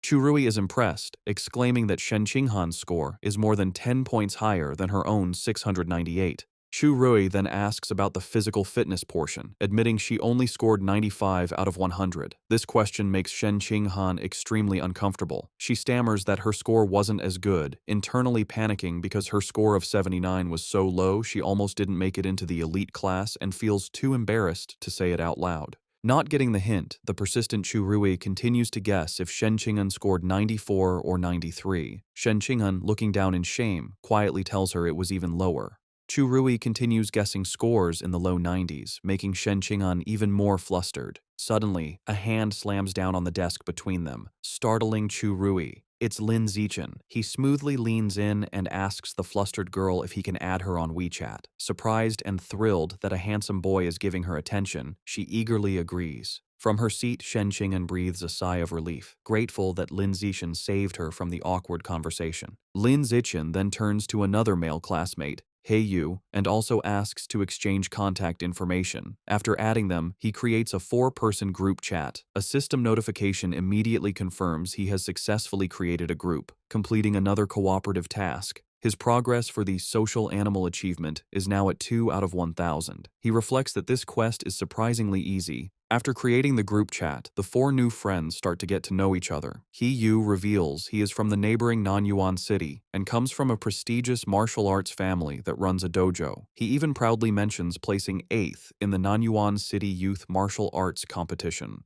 Chu Rui shares that her family owns a chain of clothing stores, making her wealthy. After Lin Zichen and Shen Qinghan also share their backgrounds, the 4 quickly become a close-knit group. Just as they are getting comfortable, He Yu asks the others to guess who the strongest student in their class is. Chu Rui immediately points to Lin Zichen, guessing it must be him since he was the top scorer on the entrance exam for their entire district. This shocks He Yu, who had no idea his new friend was so accomplished. However, Lin Zichen humbly suggests that being the top scorer doesn't necessarily make someone the strongest. He reveals a surprising fact. The principal had spent a lot of money to recruit 2 exceptionally powerful students from Nanyuan City for their class. He Yu then points out the 2 students. The first is a boy with blonde hair, Wang Shuojie, the 3rd-ranked student in Nanyuan City, who can run the 100-meter dash in 7.98 seconds. The second is a large, muscular boy, Lu Gang, who has immense natural strength and can easily lift a 300-kilogram barbell with one hand. Shen Xinghan and Chu Rui are both visibly impressed and intimidated. Lin Zichen, on the other hand, remains completely calm. Internally, he scoffs at their achievements, knowing he had surpassed those numbers back in elementary school. Soon, the bell rings again, and the next class is for distributing textbooks. There are 4 main subjects for the semester: martial arts, gene fusion, mechanical modification, and wilderness survival. Since Lin Zichen had already self-studied all the material, he decides to use the free time to find a secluded spot to train. As he trains, his thoughts turn to the larger threats. He remembers the dangerous rat god cult is still active. The police have only captured some lower-level heretics, but the powerful Rat King, their leader, remains at large. This grim reality fuels his determination. He clenches his fist, resolving to increase his power as quickly as possible and reach at least Tier 6, a level he believes will be strong enough to confront even the Rat King. The first practical class is Wilderness Survival. The teacher, Xu Chungbei, gathers the students in a wooded area and asks if any know how to make a fire by drilling wood. He Yu mutters, "It's a useless skill." To everyone's surprise, both Wang Shuojie and Lu Gang step forward and successfully start fires using the primitive method. The teacher is impressed and asks how they learned. Lu Gang explains he learned at a summer camp, while Wang Shuojie says he taught himself by watching videos online. After they are done, Lin Zichen easily teaches the same technique to his own small group, and they quickly master it. Later, in martial arts class, the teacher, Yao Yuanfeng, announces he will teach them a special breathing and cultivation technique. Once again, Wang Shuojie and Lu Gang loudly declare they have already learned it, showing off for the class. Though their demonstration is a bit clumsy, they manage. Lin Zichen, who already knows these skills, decides to maintain his low profile. In this way, over a month passes uneventfully. One day in mechanical modification class, the teacher, Kai Yuanfei, announces a test to check their progress. To motivate them, he reveals cash prizes for the top 3, 888 yuan for first, 666 for second, and 333 for third. Lin Zichen's eyes light up when he hears about the prize money, realizing the first-place reward is almost enough to buy half a jin of the expensive savage giant eagle meat. With everyone motivated, the class begins the exam. Coincidentally, the gene fusion teacher, Liu Duren, has the same idea and also springs a surprise exam with the same prize structure. After the 2 difficult exams, the students are drained. He Yu collapses onto his desk, groaning. The other students complain about how difficult the questions were. One girl laments that she was hoping for a 90 but would be lucky to get a passing grade of 60. While everyone else complains, Wang Shoujie and Lu Gong begin to casually brag. Lu Gong asks Wang Shoujie how he did. Wang Shoujie confidently replies that he should score a 95, as he only struggled with the last part of the final question. Lu Gong nonchalantly agrees, stating he is in the same boat and also expects a 95. Listening to their arrogant exchange, He Yu glares at them, clenching his fists in fury and thinking about how badly he wants to punch them. The teacher announces the results of the mechanical augmentation test. He reads the scores, revealing that Guo Yunling received 52 points, while Shen Qinghan passed with 61. Shen Qinghan excitedly tells Lin Zichen she passed, and he congratulates her on her hard work.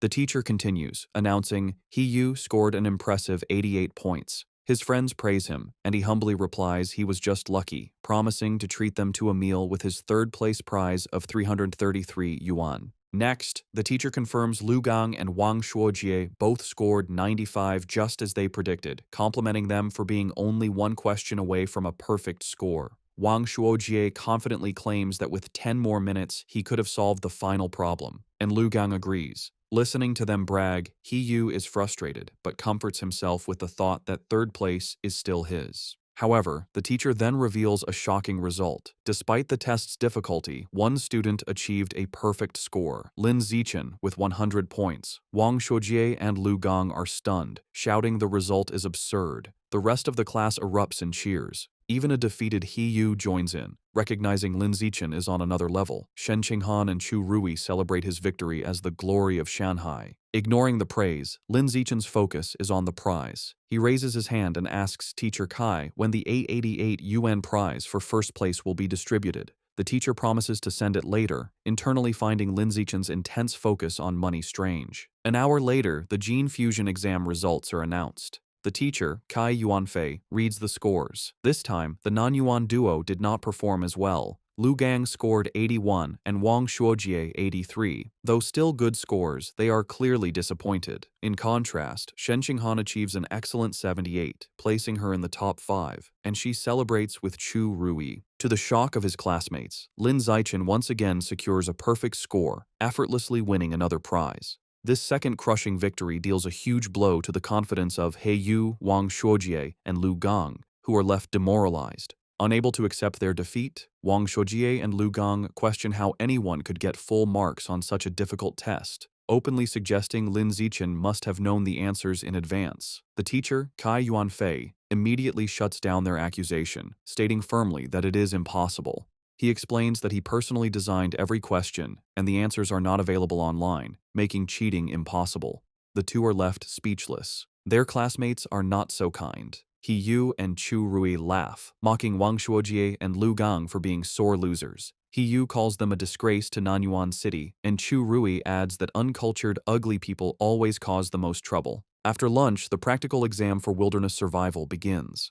The teacher, Shi Chengbei, explains the rewards are the same, with cash prizes for the top 3. The exam has 3 parts: climbing, swimming, and making fire by friction. Having been beaten in the academic tests, Wang Shuojie tells Lu Gang they must redeem themselves in the practical exams. Lu Gang agrees, and both glare at Lin Zichen, vowing to crush him and wash away their shame. The exam begins with climbing, where speed determines the winner. As expected, Lin Zichen's superior physical abilities allow him to easily dominate. He scales the rock wall with incredible speed, leaving the Nanyuan duo far behind to secure first place. The tree climbing event ends the same. Lin Zichen again takes first, while a defeated Wang Shuojie complains he couldn't even see his shadow. While Lin Zichen excels, he notes his real concern is for Shen Qinghan. As he expected, she struggles with the climbing and finishes last. However, he isn't worried, knowing her true talent is in the water and confident she will regain her confidence during the swimming segment.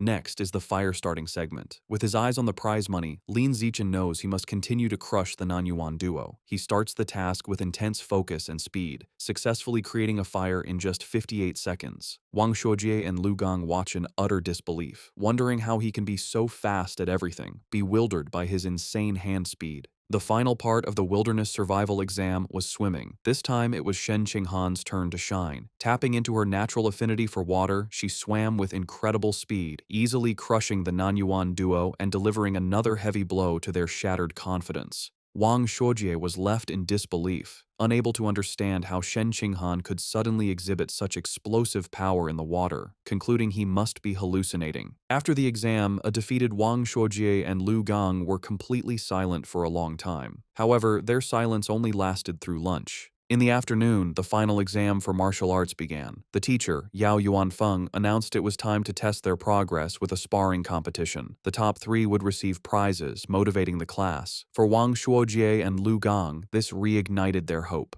Filled with determination, they resolved to reclaim their pride. They reasoned this was martial arts class, where physical fitness and combat technique truly mattered. They believed if Lin Zichen was weak in martial arts, his other scores were meaningless. Before sparring, the teacher had everyone do a physical test as a warm-up, measuring their 100-meter sprint, one-hand barbell lift, and vertical jump. Lin Zichen, holding back to avoid being too flashy, still gave an incredible performance. He ran the 100-meter dash in 7.78 seconds and lifted a 330-kilogram barbell with one hand. His vertical jump was 2.18 meters, and he easily took first in all 3 events, making sure to only slightly beat the Nanyuan duo. They were once again left in utter shock.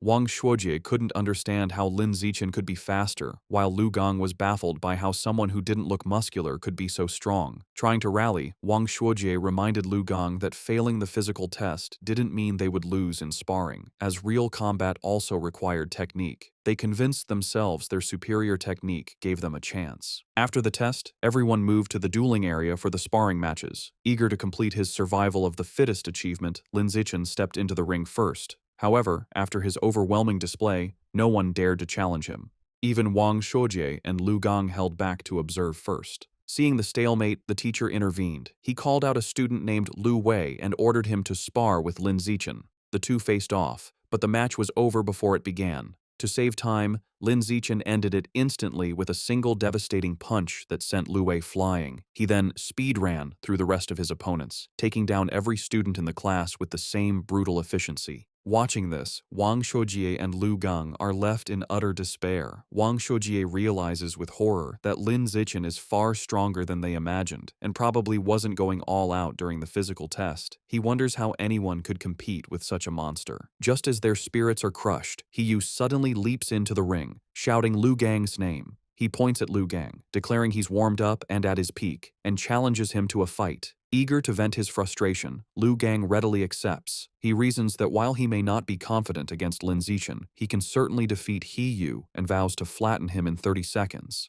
With a battle cry, Hiyu rushes forward, and the two clash in a fast exchange of blows. However, the fight is decided by the clear gap in their power. Lu Gang easily catches Hiyu's kick, uses his superior strength to swing him around, and then hurls him out of the ring. Hiyu crashes hard, defeated and vomiting. Standing victoriously, Lu Gang looks down at his defeated classmate. He offers a backhanded compliment, acknowledging Hiyu's physical technique is the best in their class, but smugly concluding that he is still better. After his victory, Lu Gang turns to see Lin Zichen approaching. Lin Zichen calmly issues a challenge for them to spar. Internally, he sees this as a perfect chance to make progress on his achievement quest. Fresh off his win and brimming with confidence, Lu Gang smirks and accepts, declaring he is not afraid.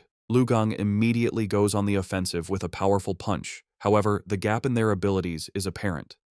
Lin Zichen moves with blinding speed, effortlessly dodging the attack and leaving afterimages. Before Lu Gang can register what happened, Lin Zichen counters with a swift kick. The powerful blow connects squarely with Lu Gang's back, and he is sent flying out of the ring, defeated in a single blow. With both Nanyuan duo members utterly defeated, the other students begin to taunt the last one standing. They shout at Wang Shuojie, asking if he's going to avenge his fallen bro, and telling him the pride of Nanyuan now rests entirely on his shoulders. They jeer, telling him not to chicken out. Annoyed, Wang Shuojie snaps at the crowd to shut up, claiming he was already planning to fight. He rushes into the ring to face Lin Zichen. As he stands before his overwhelmingly powerful opponent, he steels his resolve, telling himself that what is meant to come will come, and he must find a way to defeat him. Determined to win, Wang Shuojie shouts that he's going all out and rushes at Lin Zichen with a furious attack. However, his effort is futile. Lin Zichen effortlessly stops the punch with one hand and counters with a single devastating blow that sends Wang Shuojie flying upside down. He crashes hard onto the gym floor, knocked out and foaming at the mouth, defeated as easily as everyone else. With the Nanyuan duo taken care of, Lin Zishan proceeds to systematically take down the rest of the boys in the class one after another with the same effortless efficiency. After defeating all the male students, he checks his system. He notes that according to the survival of the fittest achievement rules, defeating the same person multiple times only counts once. This means his only remaining opponents in the class are the girls. He wonders if any of them will even be willing to spar with him. To his complete surprise, the girls are more than willing. A crowd of his female classmates gathers, blushing and eagerly making heart gestures, all wanting a chance to fight him. The first to volunteer is Chu Yu-tong, who excitedly raises her hand and challenges him. She leaps into the ring and attacks with surprising speed and agility. However, Lin Zichen is still on another level. He easily dodges her attack, leaving her to comment on his incredible speed. She gracefully lands, disappointed that she came so close but couldn't even grab him. Unexpectedly, after Chu Yu-tong's defeat, the other girls also volunteer to challenge him one by one. Of course, Lin Zichen holds back considerably when facing the girls. His main goal isn't to hurt them, but simply to win the official matches and complete his achievement as quickly as possible. Soon, Lin Zichen finishes sparring with all the girls in his class. While he has successfully defeated every student, he is still far from completing his achievement task. He is a bit disappointed, but his mood quickly changes when his teacher, Yao Yuanfeng, suddenly announces some good news.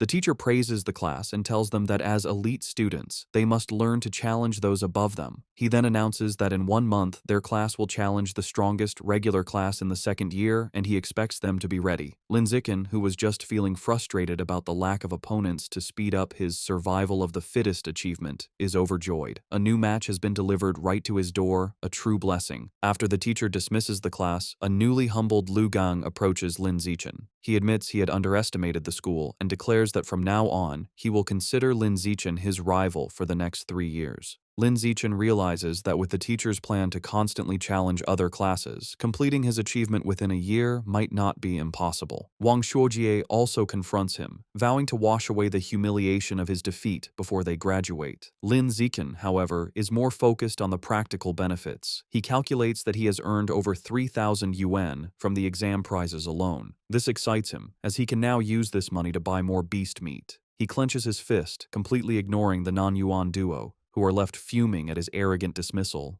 That night, back in his room, he considers his financial situation. Although he earned some money from the rewards, it is still far from enough to buy all the beast meat he needs. To earn more money, he decides to follow in his parents' footsteps and registers as a web novel author, beginning his writing journey. Thanks to his celestial root of wisdom, his writing is exceptional. The next morning, he finds a contract invitation from the Yuiwen platform in his messages. After signing the contract, a piece of news from that very day catches his eye. The report is about a terrifying incident just 2 hours ago. A giant mutant rat had attacked a frozen meat-cold storage facility on the outskirts of the city. The news report details the horrific attack. The mutant rat was over 5 meters long and so powerful that it bit a responding cyborg in half. In a final, desperate act, the captured cyborg activated its hidden backup energy core to self-destruct, taking the enemy with it. The resulting explosion was massive, blowing the giant mutant rat to pieces on the spot. Reading the news, Lin Zichen is horrified. He stares at an image of a monstrous rat, wondering with growing dread how many more of these giant mutant rats are hidden in Shanghai City. He also questions where such enormous creatures could possibly be hiding.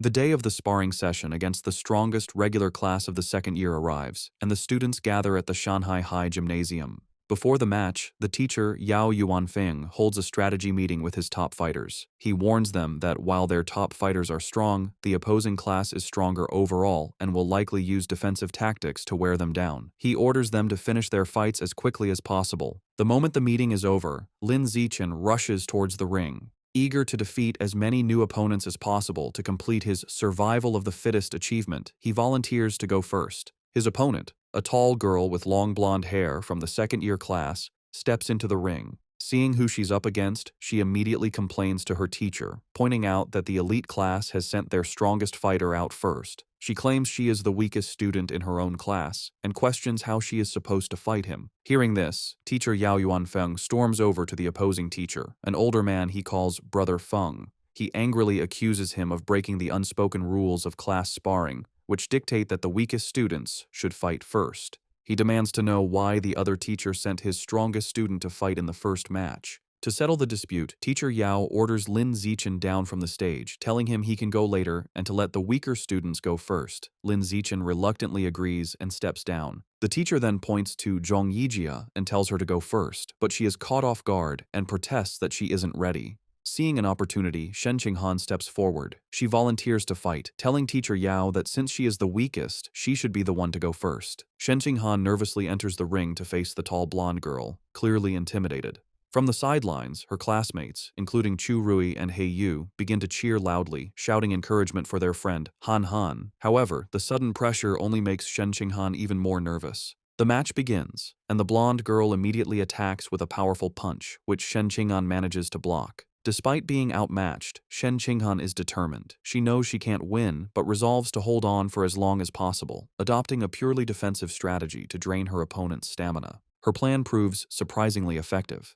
3 minutes later, the blonde girl is breathing heavily, surprised by Shen Qinghan's endurance. She realizes that if the fight continues, she will run out of stamina and decides she must finish the match quickly. She rushes forward with a final decisive punch. The blow lands, and Shen Qinghan is knocked to the ground, defeated. As she gets back on her feet, she is visibly embarrassed. The teacher, Yao Yuanfeng, praises her performance. He gives her a thumbs up, telling her she did great and that her defensive strategy was very smart. Lin Zichen also comforts her, patting her head gently. He tells her she did well, lasting over 3 minutes against a senior with an extra year of training, and that she has made big progress. Reassured, Shen Qinghan looks up at him with a happy smile. Following Shen Qinghan's defeat, another female classmate with brown hair from the elite class steps into the ring. Seeing that her senior opponent is running out of stamina after the previous match, she sees an opportunity and rushes in to attack. She throws a powerful kick, but the more experienced senior easily dodges the blow and counters with a swift punch to the face. The brown-haired girl is quickly overpowered and pinned to the ground, where she cries out in pain and is forced to surrender. Standing over her defeated opponent, the senior mockingly asks if she was looking down on the regular class by charging in so recklessly. She continues to taunt the girl, telling her that while she may not have her talent, she has trained for a whole year longer. She dismisses her, telling her to come back and fight again after she's trained for another year. Just then, Chu Rui steps forward. Filled with determination, she declares that she will avenge Shen Qinghan and crush the senior. Chu Rui proves to be a formidable fighter. She easily defeats her senior opponent with a single, powerful punch. From the sidelines, Shen Qinghan cheers enthusiastically, calling out how amazing Chu Rui was. Lin Zichen tells Shen Qinghan that she was amazing too, explaining that Chu Rui's victory was easy only because Shen Qinghan had drained the senior's stamina first. Shen Qinghan smiles happily.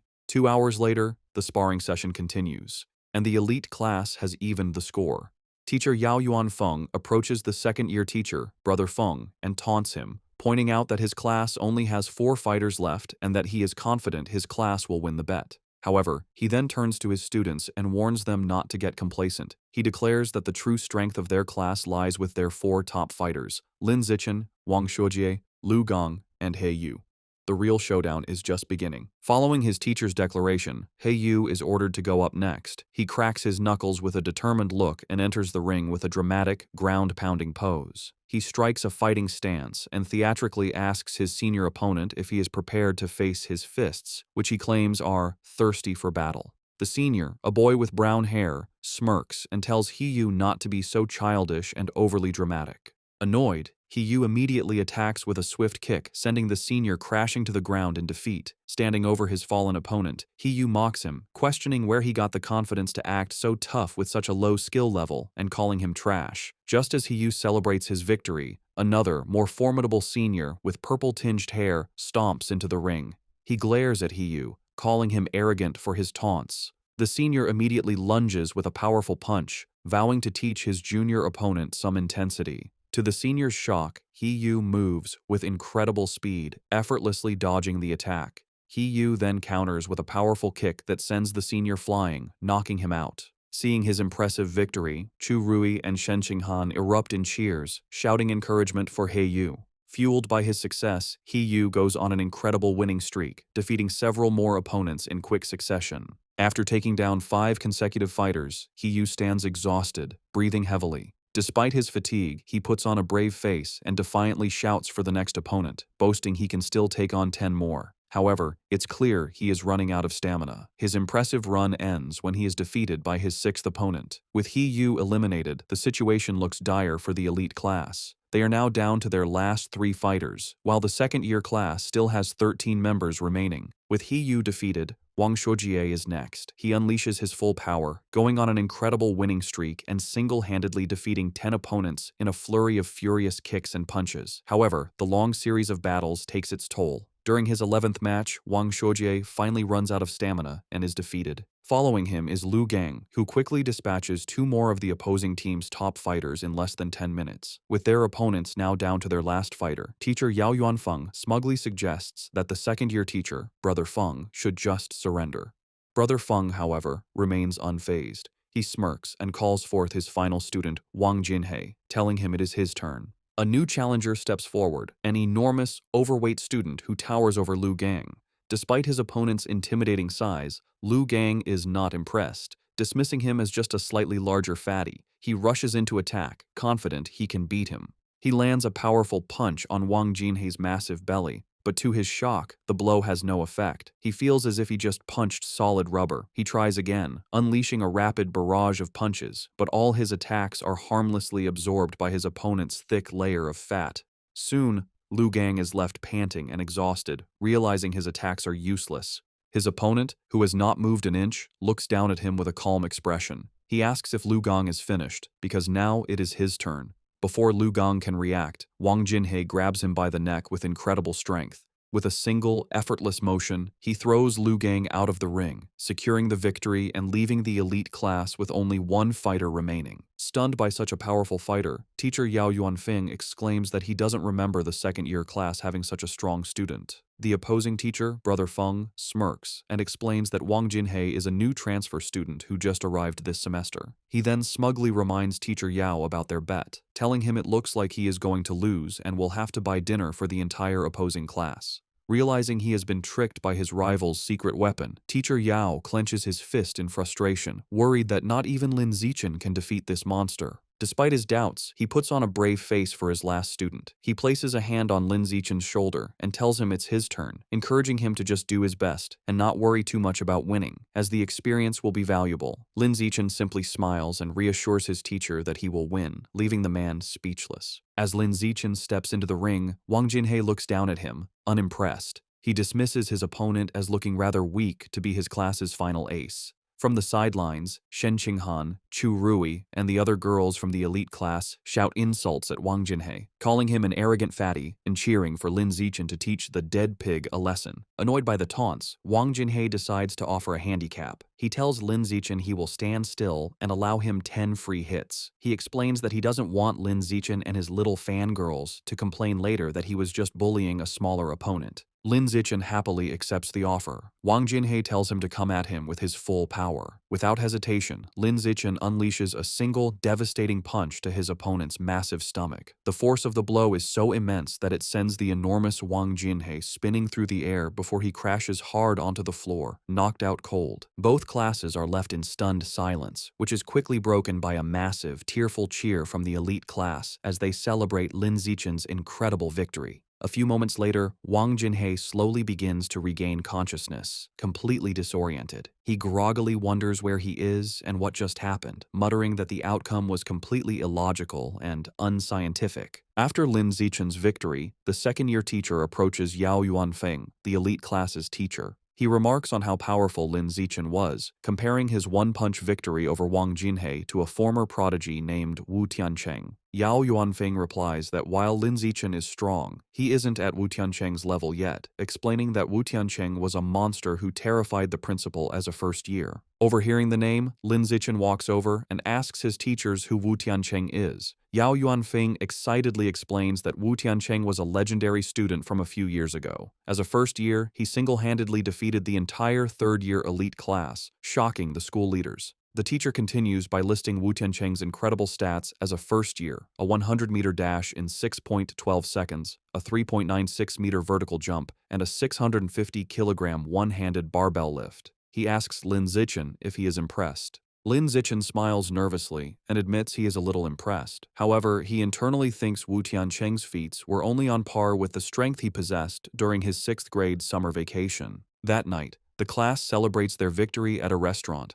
Teacher Yao Yuanfeng holds up a soda for a toast. He joyfully announces that because Lin Zichen secured their win, the second-year teacher had to honor their bet and pay for everyone's feast. The entire class raises their glasses, cheering for Lin Zichen's performance. During dinner, Lin Zichen is surrounded by his classmates, including He Yu and Chu Rui, now famous in school. They are all eager to know his training secrets and add him on WeChat. Lin Zichen finds this new attention a bit strange. Amidst the chaos, he observes that Shen Qinghan hasn't changed. Worried he won't be able to eat, she quietly puts food on his plate. During the celebration, Shen Qinghan suddenly gets a shocked expression. Looking flustered, she quickly tells Lin Zichen she needs to go to the restroom and rushes away. As she leaves, Lin Zichen notes that while some things change, her urge to pee when nervous or excited has remained the same. In the restroom, 2 of their female classmates are gossiping. One complains about how Shen Qinghan fawns over Lin Zichen like a maid, always pouring his drinks and peeling his shrimp. The other agrees, questioning how someone with Shen Qinghan's lack of strength could have gotten into the elite class if not for being his sycophant. She cruelly adds that their relationship won't last, as the difference in their abilities is destined to drive them apart. Unseen, Shen Qinghan overhears their entire conversation and is visibly hurt. However, instead of hiding, she confronts them. With newfound determination, she firmly tells the startled girls that she is not a sycophant, she is his childhood friend. Later that evening, as they walk home, Lin Zichen notices she seems dejected and asks if something is wrong. Looking down sadly, Shen Qinghan confides in him. She explains her mother always said she would grow out of wetting her pants. However, she reveals with frustration that even now, she still has to wear diapers to bed every night. Looking up at him, she says she feels disabled, like she can't even control her own bladder. Lin Zichen looks at a distraught Shen Qinghan and firmly tells her she is not disabled. He gently places his hands on her shoulders to comfort her, explaining that her inability to control her bladder is actually a superpower that hasn't fully developed yet. Shen Qinghan looks up with wide, hopeful eyes, questioning if it's really a superpower. Lin Zichen confirms it, telling her that her natural talent in the water is a manifestation of this power. Intrigued, Shen Qinghan asks if his own amazing abilities are also because he has a superpower. Lin Zichen confidently replies that yes, just like her, he also has a superpower. Excited by the idea, Shen Qinghan wonders what kind of power she might have. Lin Zichen reassures her it will definitely be a very powerful one. However, their path is blocked. A special team in protective gear is cordoning off a building, and an officer with a megaphone instructs the public to stay back while they exterminate rats. Their attention is drawn to the chaos inside. A man in an apron frantically swings a broom at a swarm of large rats, trying to fend off the exterminators. He screams at the officers to stop, pleading with them not to kill his brothers. His face twists in agony and rage as he continues to scream. Consumed by fury, the man charges at the officers, yelling that he will fight them to the death. Watching the scene, Shen Qinghan asks Lin Zichen if the man has gone crazy. Lin Zichen agrees, suggesting he might be mentally ill, though he finds the situation pitiful. He tells her that's just how some people are and that they should go home. Later that night, at Lin Zichen's house, he and his parents are watching a troubling news report. The anchor announces that a young female teacher went missing last week and is still not found. His mother, Zhang Wangshan, expresses her alarm, noting this is the 4th young woman to disappear this month. His father, Lin Yansheng, corrects her, stating it is the 5th. The report continues, showing photos of the missing women, all young and attractive. It issues a public warning for young women to avoid going out alone at night. Worried, Zhang Wangshan tells her son he must not let Shen Qinghan go anywhere by herself. Lin Zichen smiles and promises to look after her. Meanwhile, at a public security office in Shanghai City, the man from the market has been taken into custody. A doctor in a lab coat is speaking with a police officer. The officer asks for the doctor's opinion, wondering if the man is mentally ill. The doctor replies he isn't certain, explaining that he has tried to communicate with the suspect, but the man has remained completely silent. The officer finds this strange, saying the man was screaming non-stop at the market earlier. Suddenly, the officer's eyes widen with a terrifying realization. Both he and the doctor whip their heads around to look at the man, who is now hunched over, surrounded by a dark, menacing aura. Before their horrified eyes, the man begins to transform, mutating into a monstrous, giant, aberrant rat. As the creature grows, the terrified officer screams into his radio, frantically calling for backup and requesting a cyborg team, yelling that the person in the interrogation room is turning into a giant, aberrant beast. The giant, aberrant rat rampages. A police squad opens fire, but the bullets barely slow it down. As the officers retreat, a female officer reports that headquarters confirmed all cyborgs are deployed on other missions. The director adds grimly that support won't arrive for 10 minutes and their ammunition won't last that long. Realizing they can't fight it head-on, the director orders his team to their car. Their new plan is to lure the monster into the suburbs to buy time. The female officer jumps into a police van and starts the engine, while another officer braces himself inside. They speed through the city with the giant rat in hot pursuit, leaping between buildings. The female officer urges them to go faster to give the cyborgs more time. The van races up a mountain road and into a tunnel, but the beast is relentless. It closes the distance with a terrifying roar, its massive tooth-filled maw open. The monster slams into the back of the van, causing it to lose control, flip violently through the air, and crash. Inside the overturned van, the female officer hangs upside down, injured. With a look of despair, she thinks that in the end, they still couldn't make it. Just as the giant aberrant rat roars in triumph over the wrecked van, a massive explosion engulfs it. Help has arrived. A female cyborg with short purple hair and sleek armor. Hovering in the air, she locks on and unleashes a barrage of powerful purple missiles. The projectiles slam into the monster, creating a series of fiery explosions as she gives the command to kill. After the smoke clears, the cyborg lands on the crater-filled road. She finds a large tunnel and realizes the rat escaped by digging its way out, noting the beasts seem to be getting smarter. However, she sees shredded flesh and blood on the ground and concludes the creature is seriously injured and couldn't have gotten far. She decides she has a good chance to track it down. The scene shifts to the city skyline at 3 a.m. In his room, Lin Zichen is at his computer, not training, but writing. He reflects on his progress as a web novel author. He has written daily for over half a month, and his novel is now nearly 200,000 words. More importantly, his paid income has already surpassed 10,000 yuan. He thinks about the novel's future potential, noting it is still in the new book period. He eagerly wonders how much money he will make once it is officially launched. Too excited about his novel's income to sleep, Lin Zichen decides to train. He finds a deserted, unsurveilled alley to test his recent efforts. As he practices, he is pleased with his progress. His 100-meter sprint time has dropped to an incredible 3.43 seconds, and his vertical jump has reached 7.22 meters. He feels that if he continues improving at this rate, he will eventually achieve a saintly body. His training is interrupted by an unsettling gnawing sound. He turns and sees a shadowy figure hunched in a dark corner. The figure is a grotesque, rat-like creature, a mouseman. It is chewing on a human arm. Noticing Lin Zichen, the creature begs for its life, pleading for forgiveness and explaining it was just too hungry. It strangely promises that once full, it will come and pay its respects every year. Lin Zichen stares in horror, recognizing the creature as a mouseman. He immediately connects this sight to the news report about the giant mutant rat that escaped. He wonders with dawning dread if this creature is that same beast, now in a more humanoid, but no less monstrous form. Realizing the extreme danger, Lin Zichen decides he must inform the police. However, as he turns to leave, the mouseman panics, thinking he is its next meal. It stammers that it doesn't have to eat him and can go find others to devour instead. Before Lin Zichen can react, the creature springs into action. It leaps off the alley walls with blinding speed, ricocheting from side to side in a series of lightning-fast jumps. The mouseman lunges at him, screaming it wants to eat human meat as hunger overrides its fear. The attack is so fast that Lin Zichen realizes there is no time to dodge. With no other option, he faces the monster head-on. As the creature closes in, Lin Zichen meets its charge with a single, devastating kick to its jaw. The impact sends the mouseman spinning through the air before it crashes hard to the ground. The beast struggles to its feet, clutching its bleeding chest. It stares at Lin Zichen in disbelief, wondering how a weak-looking student could possess such overwhelming strength. Stunned and injured, the mouseman stares back at Lin Zichen, shocked by his unexpected power.